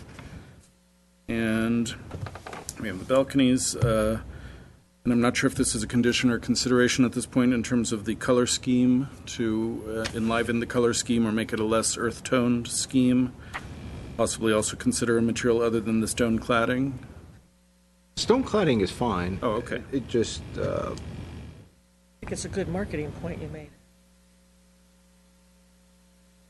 What do you think? Can we leave that to the applicant, since she's come up with a design like this? I don't want to regulate colors in that specific, you know. Let's make it a We can make it a consideration. consideration. consideration, some for you to And- consider, think about. I think that's everything that I got. If that's the case, do we have a, I'll make a motion to approve the project with the conditions. And also, do we need to certify the IR on? Yes, first we need to adopt the negative declaration. we need to do that first, though, don't we? Yes, correct. I'll make a motion to adopt the negative declaration. I'll second it. So this will be roll call to adopt the proposed negative declaration. Mr. Marian, Yes. Mr. Simonian, Yes. Madam Chair Palmer. Yes. Motion passes. Thank you. Now can we have a motion for, I'll make a motion to approve the design, in the condition, as stated with the conditions. I'll second it. Okay, so there was a motion by Mr. Marian and a second by Mr. Simonian. This will be roll call. Mr. Marian, Yes. Mr. Simonian, Yes. and Madam Chair Palmer. yes, Motion passes to approve the project with the conditions and consideration. Thank you. Madam Chair? Thank you. yes, Could I just interject between these items? yes. My brain was a little too slow on the first hearing item, and so I was a little remiss. I needed to remind the board, when we're talking about privacy issues, such as the bedroom window at the rear, the board can only look to privacy issues when we're in certain portions of these properties, which would be the main living spaces, such as the living room, dining room, any balcony or terrace area above grade that's over 25 square feet. So the recommendation to put the obscured glass has to be made as a design. You have to have a design rationale for doing that. It cannot be made under our code just to address a privacy concern unless we're in one of these specified rooms in 3047. So, not that we could go back, and we'll talk about it in-house if that's something we would still be able to mandate.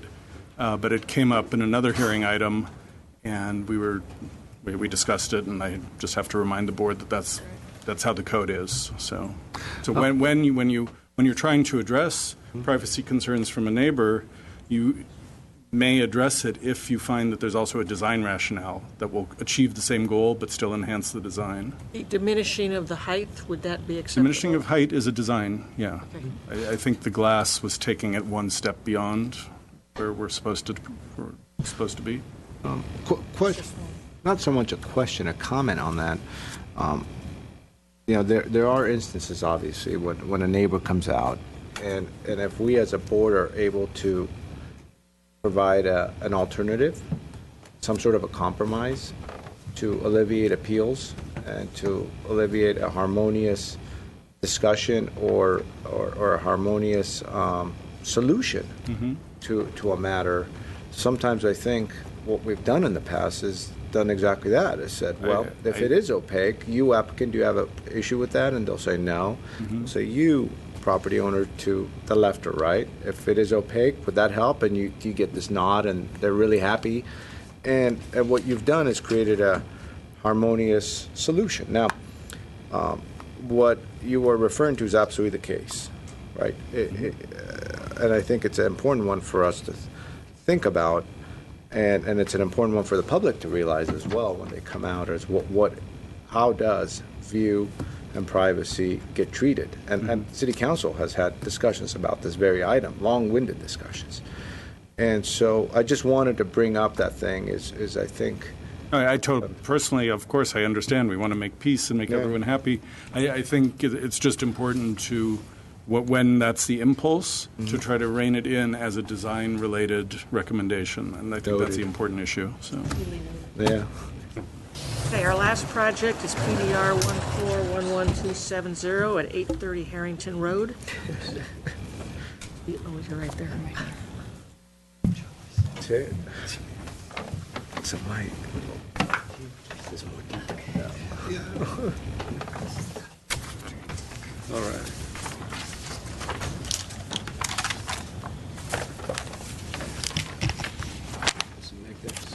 Okay.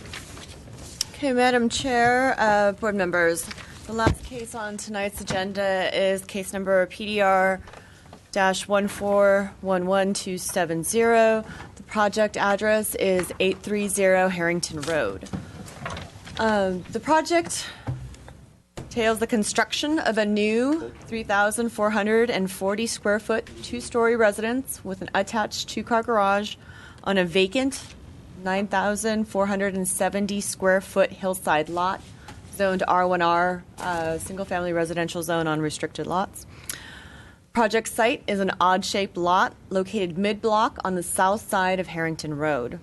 There's one protected tree on site along the easterly property line that will be maintained. And according to the submitted survey, the lot has an average current slope of approximately 64%, with the majority of the sloped area located within a down-sloping gully towards the southwest corner of the property. Mr. Platt is bringing up the aerial image, and I actually passed around some aerial images as well to show you the location of the house and the downsloping gully at the back. The construction of the proposed residence will result in the movement of 120 cubic yards of dirt, and that would include both fill and cut. An environmental information form application was submitted for this project. Staff prepared an initial study, and based on the findings, a mitigated negative declaration was prepared and circulated for public comment from July 2nd through the 22nd. The mitigation measure dealt with the preservation of the on-site oak tree. One letter was received during the public comment review period from a Mr. Neal. Staff responded to the comments in this letter, and those concerned the water pressure for the neighborhood as well as fire protection.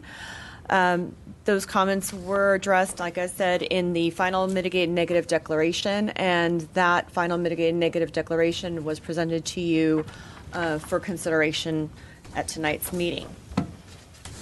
The staff report, the detailed staff report, was broken up into three parts. The first part dealt with site planning. The house is appropriately located on site, which is a uniquely shaped hillside lot with an existing oak tree on the side. The proposed site plan reflects the lot's natural topography and features while minimizing the alteration of the terrain necessary for development. The building footprint reflects the contours of the lot's downsloping gully towards the southwest corner of the property. The house is oriented towards that downsloping gully and the views of the city skyline to the southwest. In terms of mass and scale, the two-story residence would be compatible with the surrounding neighborhood in terms of mass and scale as seen from Harrington Road, given that the house is similar to many homes along the south side of the street that appear one story from the street and are either 2 or 3 stories at the rear on the downsloped lots.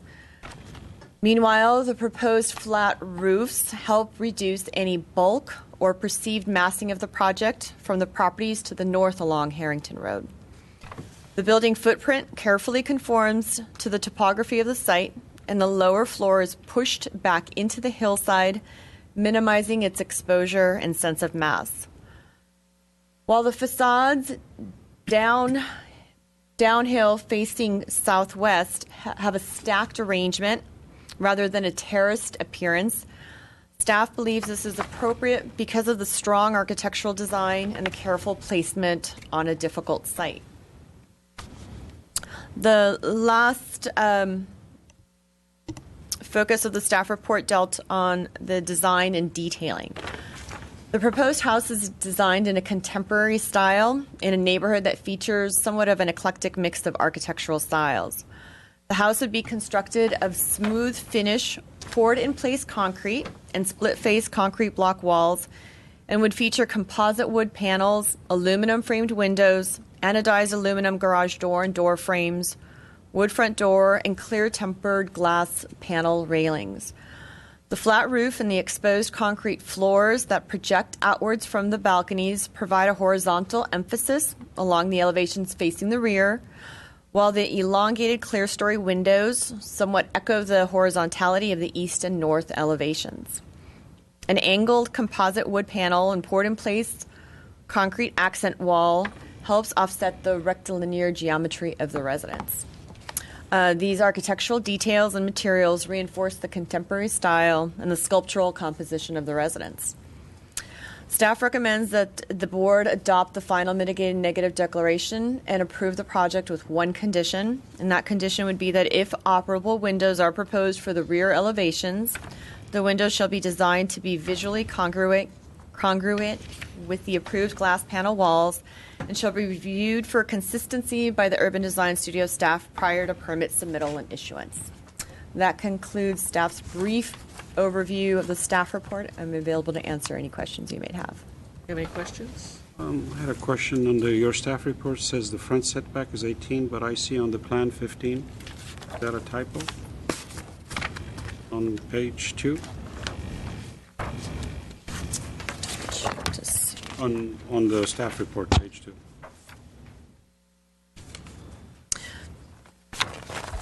I'm looking just to, I want to confirm it actually with the site plan. So 15. To the garage, it would be a 15-foot setback, correct? There's no 18. It would be 18 feet actually approximately to the gate that's proposed on the site plan.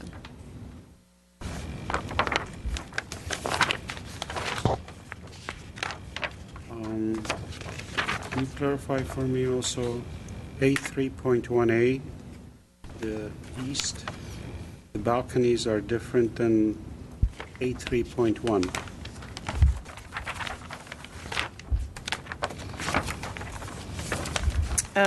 Would you mind referring to the south elevation on?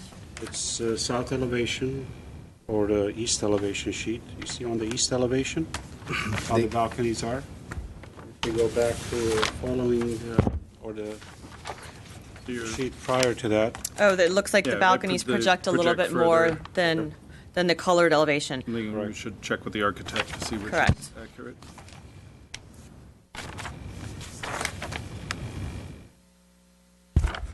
That's all I have. No? No more questions for me. Thank you. Okay. Open the hearing. First applicant, Ara Malajanian.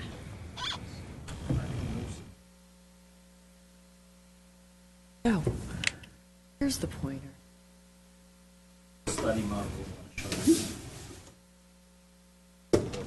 Liam?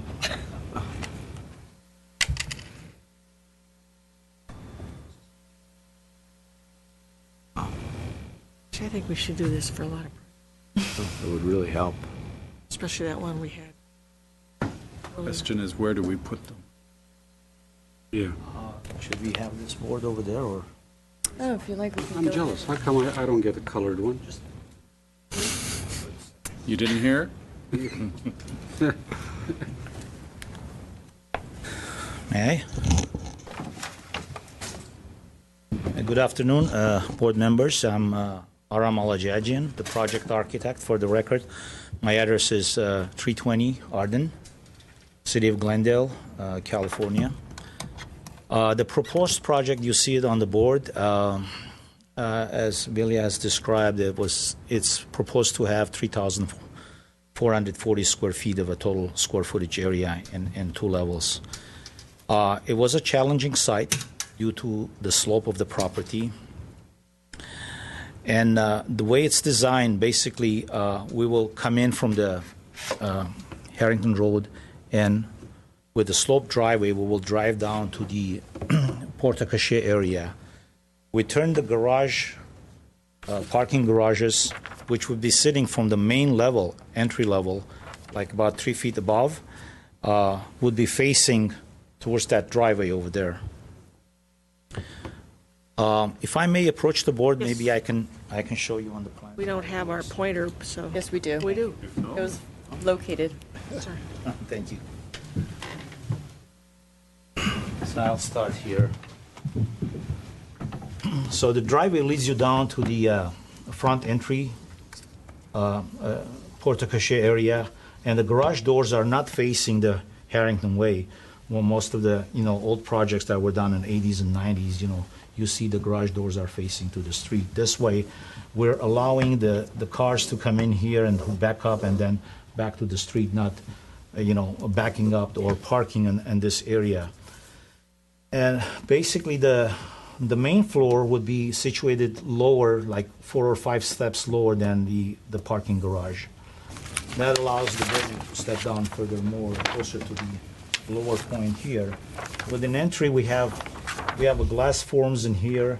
We have a kitchen, a family room, living room, and a dining room on the first floor. And furthermore, we use this staircase, which is on the side in the back of the garage, will lead you down to 3 bedrooms down at the second lower floor, which will have a master bedroom in this wing right under the kitchen and a living room area, and 2 additional bedrooms with its own bathrooms on the lower level. And by stepping down through the staircase, continuing down, we will come out to the patio, which is way down below, and we'll have an infinity pool, jacuzzi, and a patio area, recreational deck for the family to enjoy. When you look at the project and look at this section here, it shows where the Harrington Road is. Technically, the code, forces us to push this as far as down we can, and a driver by will notice the roofing, and we try to somehow treat this roof as a deck area, and we were placing potted plants, California friendly with drought tolerant plants in here, and we're definitely going to landscape the front as well, so the terraces will happen downwards to the hill, and also the front entry here would have grasscrete, which gives you sort of a softer driveway rather than having the entire thing in a concrete. And this picture here, we took it from Google. It shows how the building is situated between the 2 neighbors, left and right. And it will not be imposing anybody's view. It's a really settled structure by itself.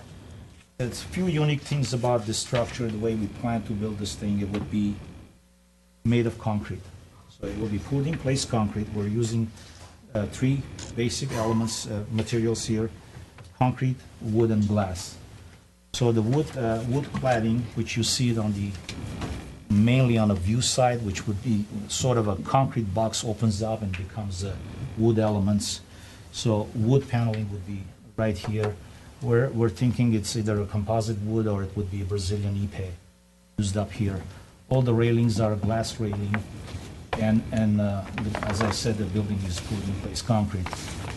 And the glass would be majority of the building at this level. Under the canopies would be glass, enjoying this spectacular view of the Glen. Mainly, this is it. We're meeting all the required heights and the square footage that per code is required. That's basically it. And we had approached the neighbors. Actually, we had outreached to a community, and thanks to Evelyn Van Orden, she's here. We had a very good meeting, and we have gone through this thing and explaining the project and hearing about their concerns and questions. And as we suggested, we are going to establish a hotline telephone number at the job site when the property is fenced. So any neighbors that has any questions and all that, contractor would be, or would be answering that right away. So this is something that we can bring in, to have a good project out there, and we're all excited to move forward. And if you have any questions, I'll be happy to answer you. On the color, you said it's poured in place concrete walls. Would it be colored concrete, or is it a gray color? It would be a gray color. When you get into illustrations, it just, sometimes the computer doesn't pick up that, but this is more closer to the color, or this would be. That's more, defines it more, defines the shape. Yeah, it does, defines the shape, yeah. We don't want to paint the concrete because it gets away from its originality, you know, so we want to, it would be lighter color, you know, it's gray color concrete. So this is more of a closer to the image that we're trying to achieve. The rendering at the top, Yes. what are the bearing members, the compression members that would be on the outside? Yes. This over here? No, on the top level. Are You mean those this? the trapezoidal shape? This? Is this a poured in place kind of a bearing Yes. wall? And so is this? Yeah, those are going to be concrete. Let me go over here and I'll explain it to you. This would be, you can see there's a column which carries all the way from the pile up, and then we have a concrete wall here, same as here, same as those two locations. You know, some of those glass windows are sliding openable. Because the area is so small, we're thinking that those sliding panels will open up towards the back of this wall, and then outdoor terrace and indoor becomes as one. Same treatment here and same there. And the conditions that we had, really I was just reading a minute ago, I think that basically addresses this bedroom number 2, because bedroom number 1, we do have a door which is accessing to the patio, and as well as the master bedroom has this sliding that goes into the pocket here that you can still access there. So in this instance, basically what we do, we decided to have a sliding glass panel, and then we will have a piece of glass sitting on the slider part of it, which is 42 inches high, to give you that protection for nobody's falling over. So, but that's something that we could address that issue as it's mentioned on that condition later on.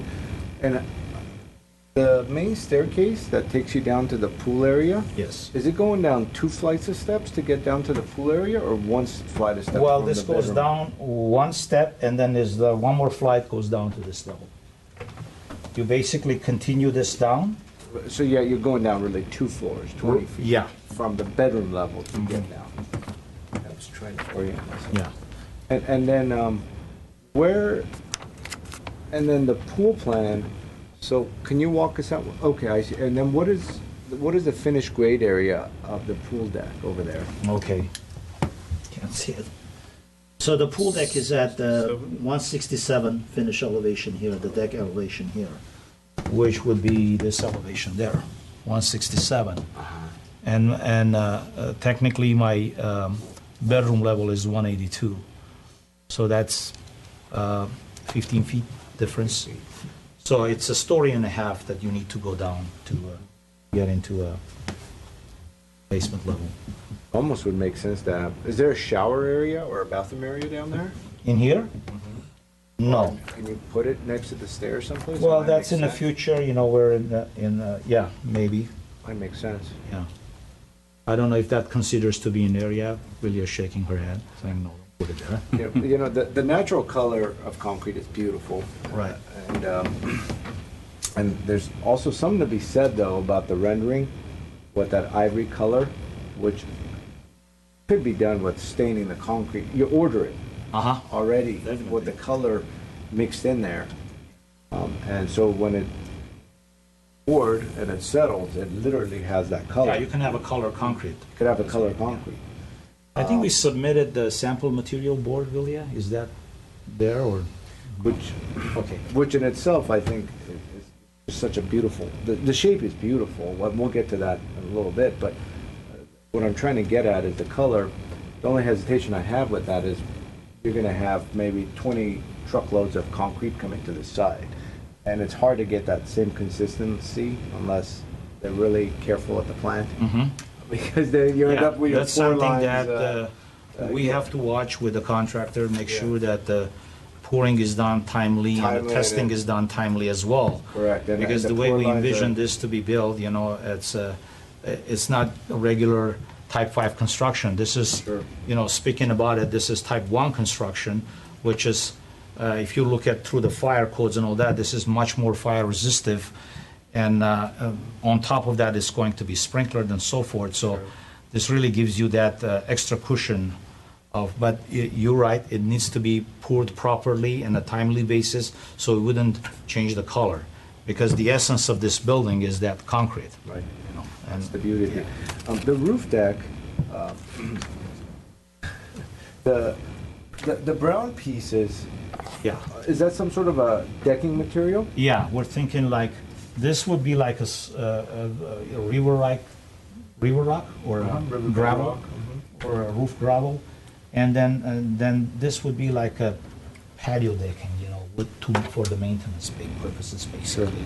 So when you get up here, but it's away from the parapets and from the roof. So when you get up to the hatch skylight, you can maintain. The access to that is only from the skylight? Yeah. Through So the you're not skylight. gonna, Through the skylight, hatch skylight. Hatch open it. you're gonna plant up there? Yeah. Can you take the regular staircase up there? Well, you can take, but I have to study about that because then the staircase would be exposed on top, you know, so you would see it. Yeah, that will intrude in a height of the. Can you think of height another the way to get up there besides the skylight hatch? Because it's going to be so visible, Yes. and the maintenance is going to be an issue. And it's probably going to be an avid homeowner that does that, or he's going to hire some sort of a gardener to take care of that. In which case, they're not going to want to go through the house, pop the skylight open, and get up It's so there. visible, I think I think you have to pay as much attention to that roof landscape. In fact, maybe more, Yeah, it's gonna be a. more than the home's landscaping. Well- So is there a way you could think of? Well, while you're up here, only how to other get way, up there? the only other way you can get up there is just to provide a staircase somewhere from the outside. From the outside? Yeah. Some sort of a Exterior. spiral staircase, Yeah, maybe? maybe spiral staircase. I don't know if the spiral staircase will work in this scenario. Even just against, But against we don't the want wall. anything to intrude into the setback area. Yeah. But that, you know, the type of plants we're going to have it there, it's hardly gonna need any kind of a watering, you know, it's, Still, over time, it's just, Yeah. if it doesn't have Yeah. much and this isn't checked, Right. it's gonna be a real eyesore. but it's also accessible from, you know, if you look at the, even, you know, it's accessible from here, easily accessible from the garage side. So you Yeah. can put a short ladder. You can put the short ladder, and the gardener could put the short ladder and get up there and maintain it. So It what- shouldn't be a major You can have a problem. fire ladder of some sort Yeah. attached with a cover that's Right. locked. You unlock it, you go You up. could either do that or use a loose ladder, you know, just lean it towards, because here's the street, and this thing slopes down, if you look at it, and just technically put something very short and you're up there already, or kind of a I ramp. just if do you you don't low wanna make it grasses too- and Yeah. something simple, not a lot of Absolutely. variety. Yeah, Otherwise, we're going to ruin the Yeah. building. right. Since we have you up here, Mr. Lodge, so what's the, I asked a question about the balcony, which one is correct? What was the question? I'm sorry, I didn't So get if you it. look at that, and in our packets, that elevation is not there. The east elevation. The floor plan suggests the shorter balcony. But the elevation is also, there's another Right, elevation. yeah, no, he has to just This verify. one?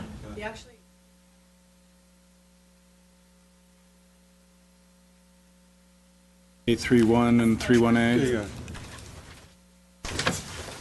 It makes sense for it to cantilever farther because you get more of a deck. Yeah, well, Makes it it's, go step a little bit too.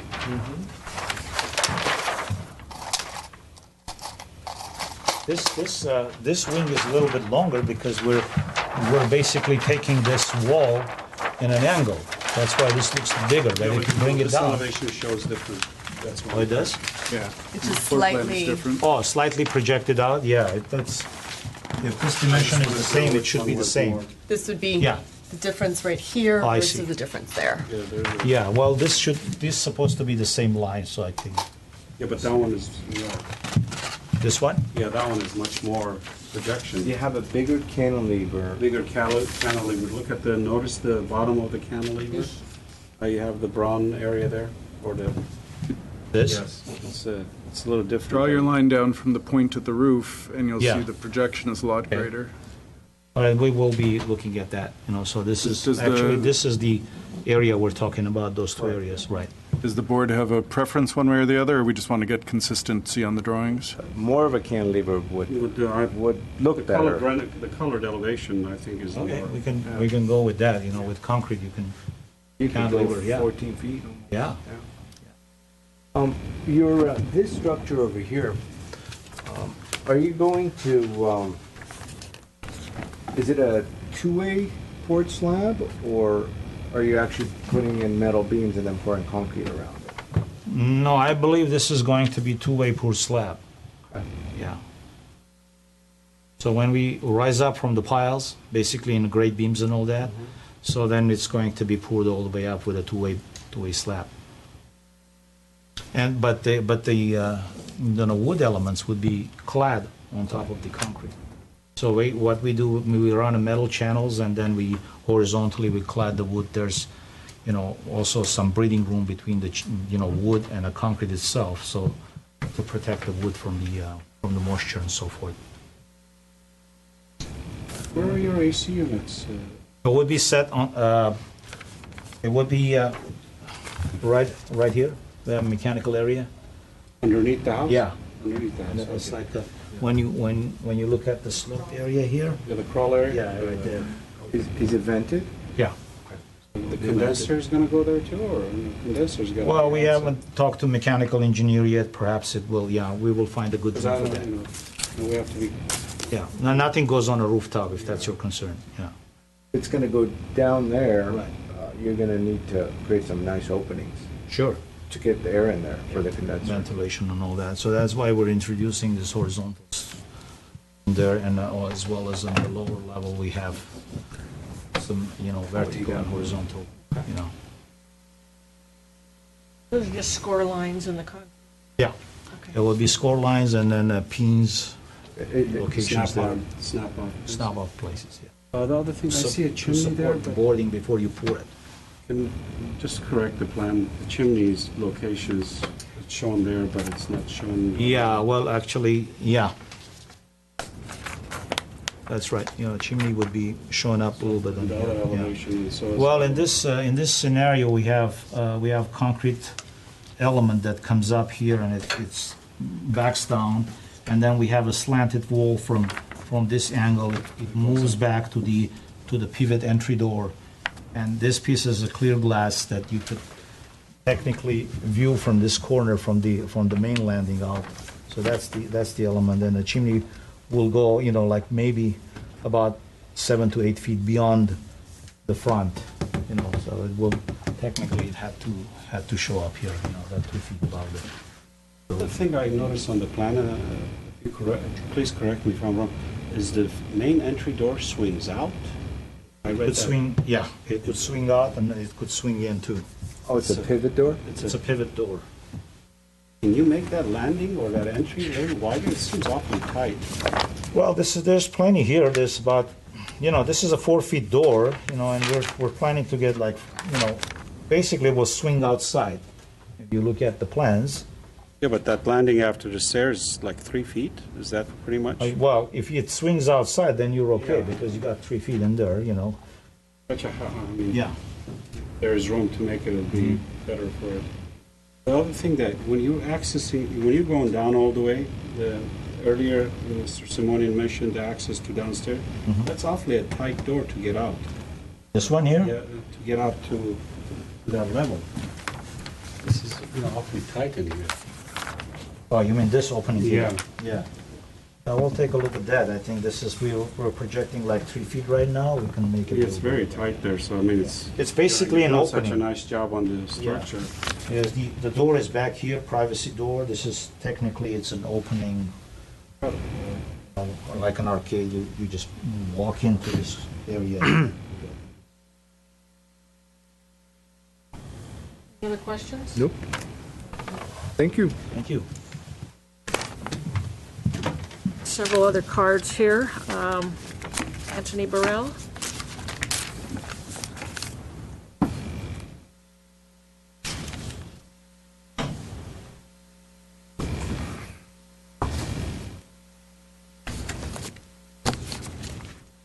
Don't really have much to say per se, but State your name and address for the record. my name's Anthony Burrell, and I live at 15 Harrington Road. I'm from the UK. I've been here for 10 years. I'm a music producer, and I don't really know what to say, really, to be honest with you. I'm a little nervous, but Well, you have a beautiful home. yeah, it is very nice. Let's pretend it's the Grammys of architecture.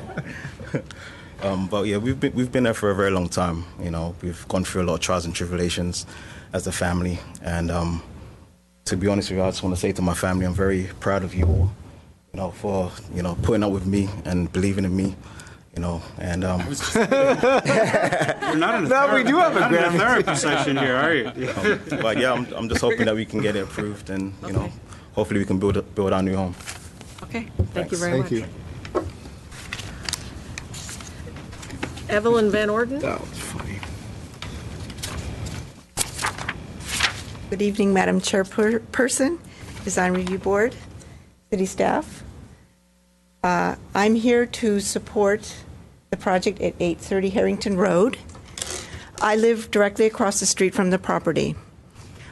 We've had many homes constructed in our neighborhood, and some of the projects were not good projects.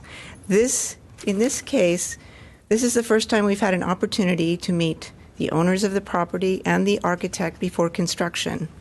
I organized a neighborhood meeting, 2 meetings last week.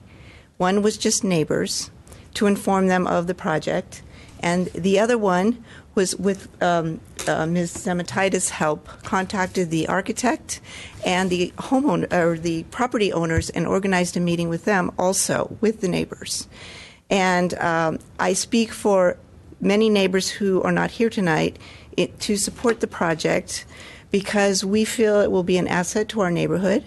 We are very pleased that the architect and the property owners are willing to work with us during the construction phase and will give us a hotline in case of any problems during construction. And we're also very pleased with the design of the home and the way it respects the hillside. My home is above street level, upslope, so all of the rooms in our home will look down on the roof of this property. So we are happy with the design of the flat roof with the plants. We feel that will be a relatively good view from our property. One of the concerns that a lot of us neighbors have is water pressure, and that was brought up earlier. I know that that's not an issue to be addressed by the design review board, but our home has the lowest pressure in the neighborhood, and we have something on the order of 32 psi. I was the one who organized the water main improvement projects that happened, was it about 15 years ago? Worked with the city on that. And so they increased the flow. They added fire hydrants. Many of the people in the neighborhood, it didn't really improve our pressure at each home, but it gave us a steady flow and the ability to fight fires in our neighborhood. Since this is the first opportunity I've had to speak with anyone about that, I wanted to bring that up, and I plan to discuss it with GWP in the future. But in summary, I speak for many neighbors. We had up to 9 different people at the 2 meetings. There are 4 people here with me today, and I'd like to speak in support of the project and representing those the people who did not come tonight. So thank you very much for this. Thank you. Thank you. Barry Magnus?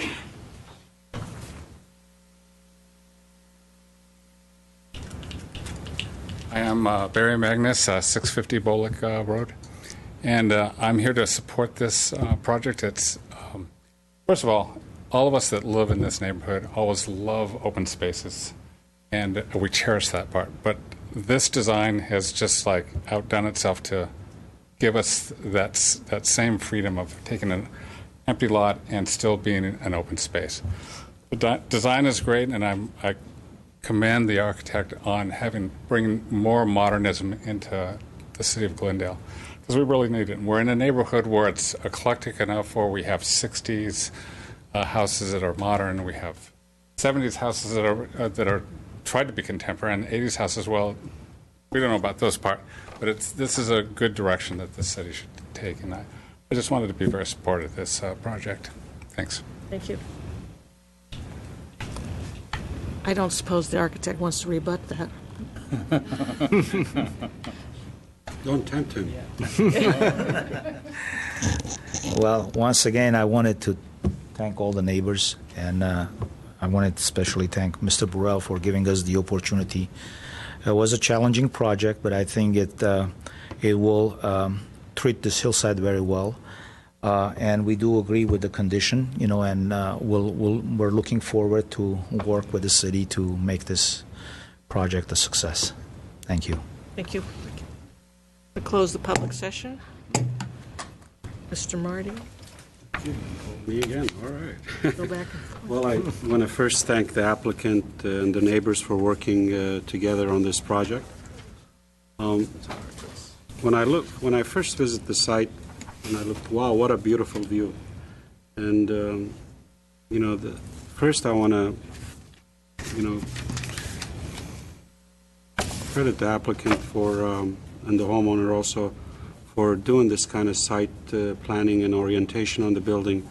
I look at this design, as a unique structure. It has its own merits. This is, although maybe, a different character or modern than the neighborhood. But if you go back in early iconic architecture where they created a geometric shape that works with the hill, and this happens to my eye that works with the hill. The composition, the shape, and the form of the building all fits in together. I only have one suggestion, if it's possible, and I know color changes, and we've discussed it earlier. I like what I see in the perspective. This defines the building further. Yes, and I didn't get all that. I'm sorry. I'm still jealous. But I think what I see up there works well, and if it's possible to create the same colors, I'm all for it. But if not, if it's going to create, an issue with the final product, I'll leave it at gray. But I do agree with the other discussions that we had. This roof needs to be maintained, and it needs to have access.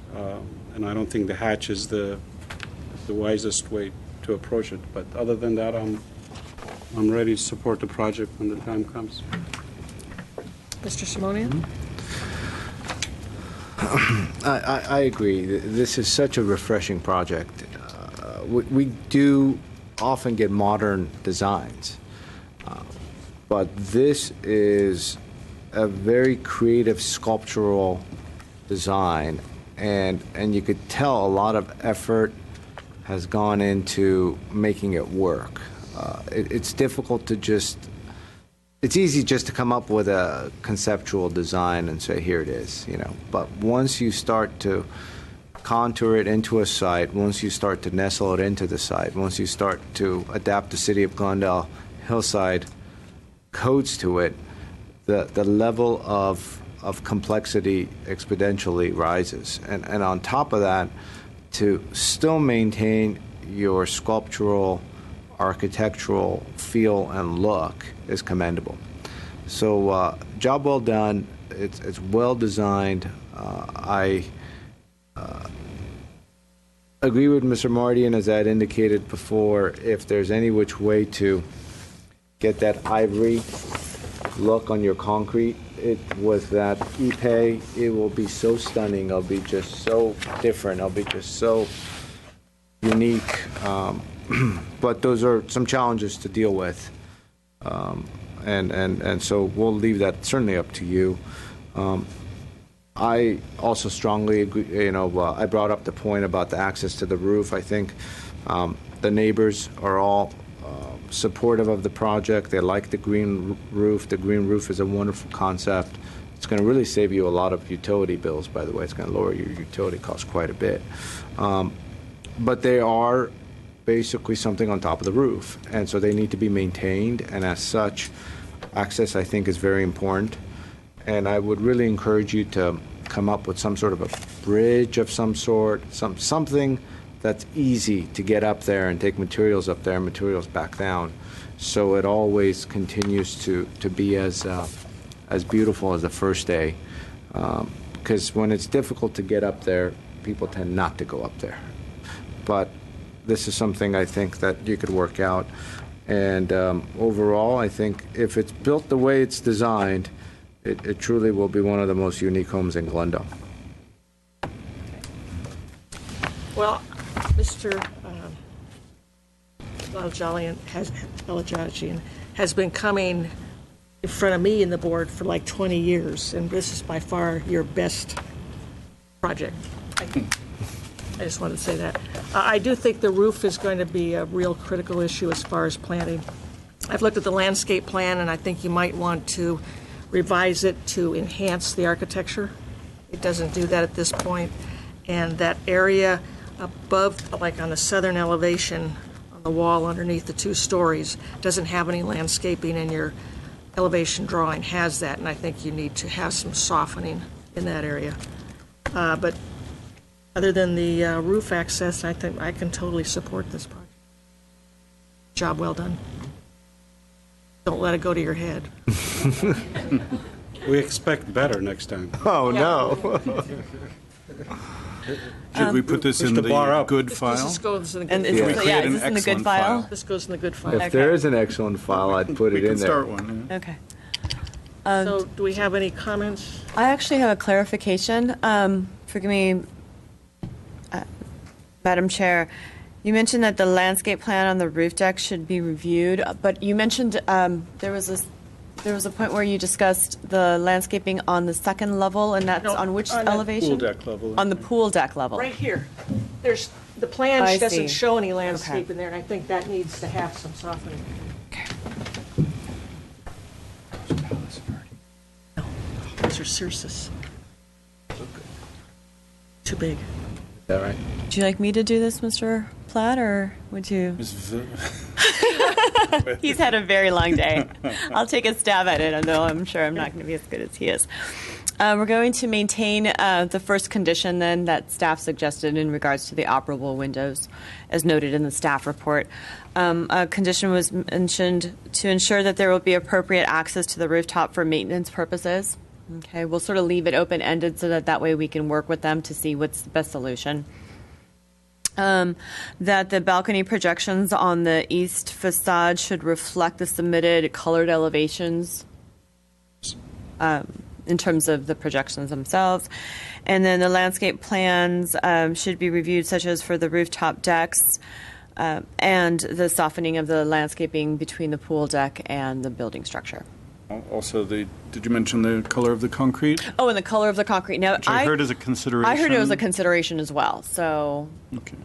that the applicant can consider the concrete essentially pouring the concrete to reflect the ivory color presented in the colored elevations. If possible, if not natural concrete. If not natural Okay. concrete. I may mention something, I don't mean to interrupt. Mr. Olajan, do you know the Rice House? That's the kind of, is this the kind of finish that we're looking at? You have to come open the. Yeah. I would like a time and to talk to the concrete people, because I don't want to pour a color concrete there and see the color changes. No, we don't want to try that either. If that's the scenario, and it all depends from the massing and the joint lines, so I would reserve that for the future, working with the staff. You know, my desire is to get it at the lighter color as you see it on the rendering, but I need a guarantee from the people who are going to be But delivering if not, this. if you don't succeed, Yeah. and you know I the don't want Rice to paint House, it. Yeah. Yes. and that's a good example of the Right. finish of that texture, because Yeah. that's an iconic building of such style. Where we just lost Gerald Lomax, the architect of the Rice House, recently. All right, thank you. All right. Thank you. Thank you. Okay, so with those 4 conditions and 1 consideration, we first have to actually vote on the mitigated negative declaration. So, Yeah. I move to approve the MND. I have a motion by Board Member Simonian, second by Board Member Mardian. In terms of a roll call, Board Member Mardian, Yes. Simonian, Yes. and Madam Chair Palmer. Yes. Motion passes 3-0 to adopt the final mitigated negative declaration. And now for the design review. Is there a motion to approve with conditions and consideration? What? You make a motion to approve it? I have a motion by Mr. Mardian and Mr. Yes. Simonian. Would you like to Yes, second I'll that? second it. Thank you. We have no choice. That's it?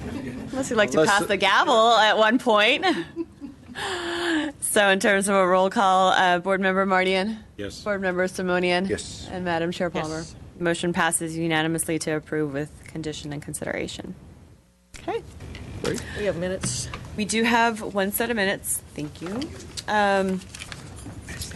One set of minutes from June the 26th. And We were all here. three were actually, all three of you were present. So We have a Make the motion to approve the June 26 minutes. I have a motion by Board Member Mardian. I would imagine, Mr. Simonian, you might like to second that as well? Yes, I'll second it. Okay, thank you. So, And do we- Before we adjourn, Yes. Madam Chair, oh, I want to, I take it all in favor to approve the minutes? Yes. Yes, thank you. I don't know if it's possible, Mr. J, to have some discussion items on our board. Is it possible? for you to ask for- It hasn't occurred often, as far as I remember, since I've been doing this, certainly. We could check with Tim Foy, the Deputy Director, and see what the policy is for DRB. I know it's been different for HPC than DRB in general. But If you could. if you want to give a preview of what you're thinking, and we could share that with You know, I'm Tim. thinking of a few items, and since I've been on this board, the floor area calculation, the percentage, I have still issues with. And the other one, the story poles accurately depicting in the site. Yeah, I believe that those won't be, they're not germane to, that those are things that are worked out through zoning by staff.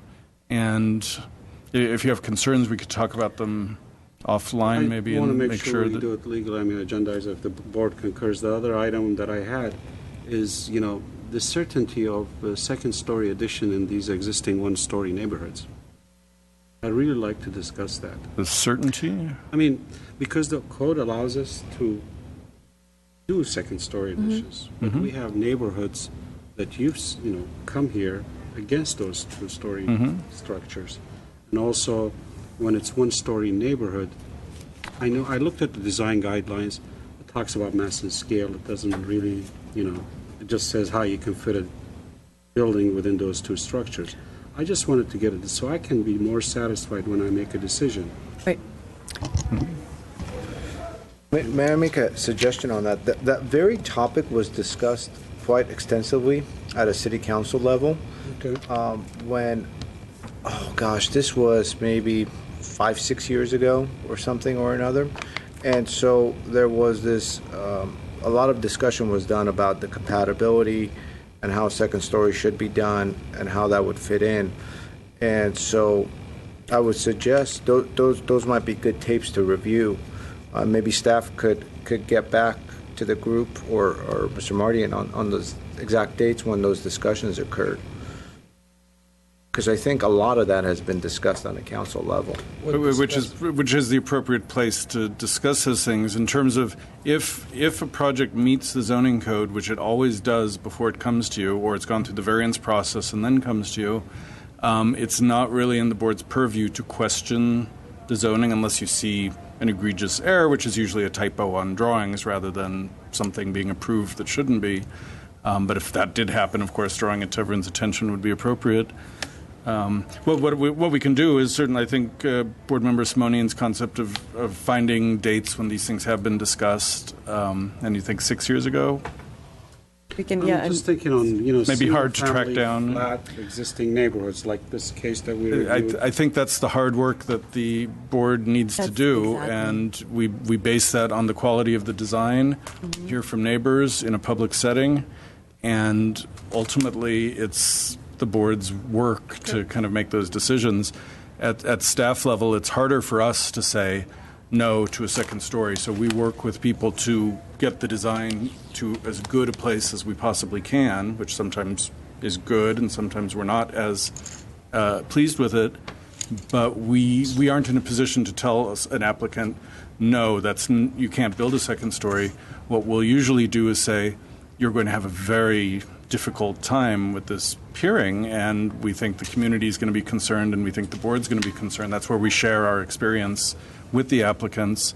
But when an applicant says, no, we want to go to the board, I think that's where your expertise comes in terms of both the design and also trying to appreciate where the neighborhood's coming from.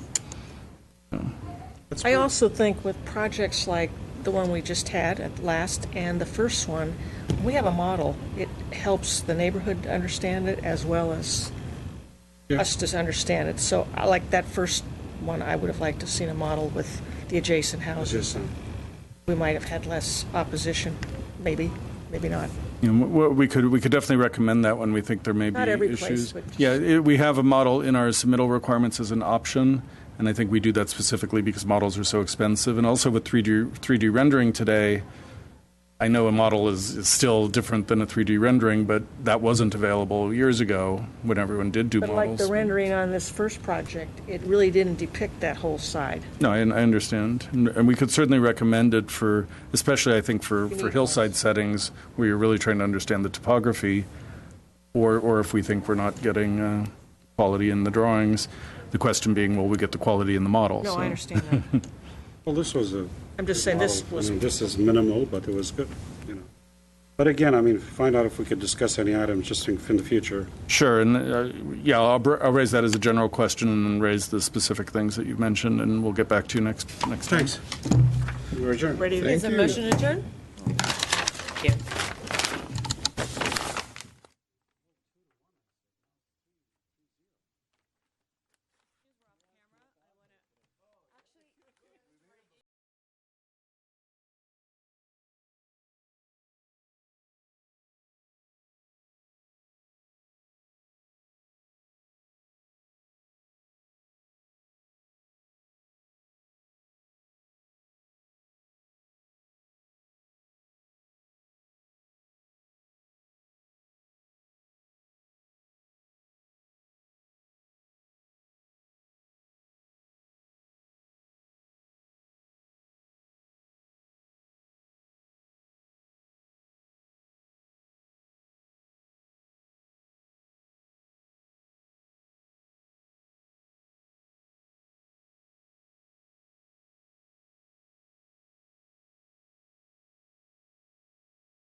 Yes, honey. Mommy, where is Grandpa? I'm sure he'll be here soon. Birthday to you.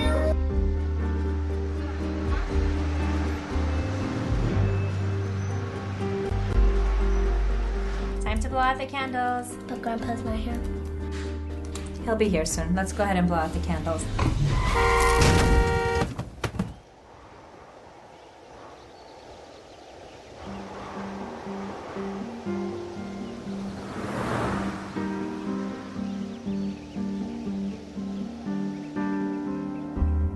Hello, I am Glendale Police Chief Rob Castro. The Glendale Police Department is working hard to keep Glendale safe. We need your help in curbing distracted driving habits and unsafe pedestrian behaviors. Traffic safety is a community responsibility, and by working together, we can reduce the number of accidents and eliminate pedestrian fatalities. We ask you to remind each other to use crosswalks, make eye contact with drivers, and put the phone down when behind the wheel of a car. Together, we will end pedestrian fatalities.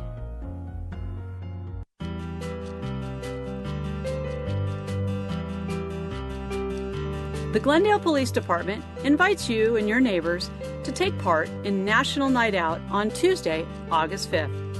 This event is an opportunity to meet neighbors, interact with city officials, and form lasting relationships to reduce crime and increase quality of life at the neighborhood level. Be one of the 36 million community members from all 50 states who want to let criminals know that their neighborhoods and cities are taking a stand against crime. For more information or to host an event in your neighborhood, visit GlendaleNNO.com or call the Glendale Police Department Area Command Office at 818-548-4015. See you for National Night Out on Tuesday, August 5th.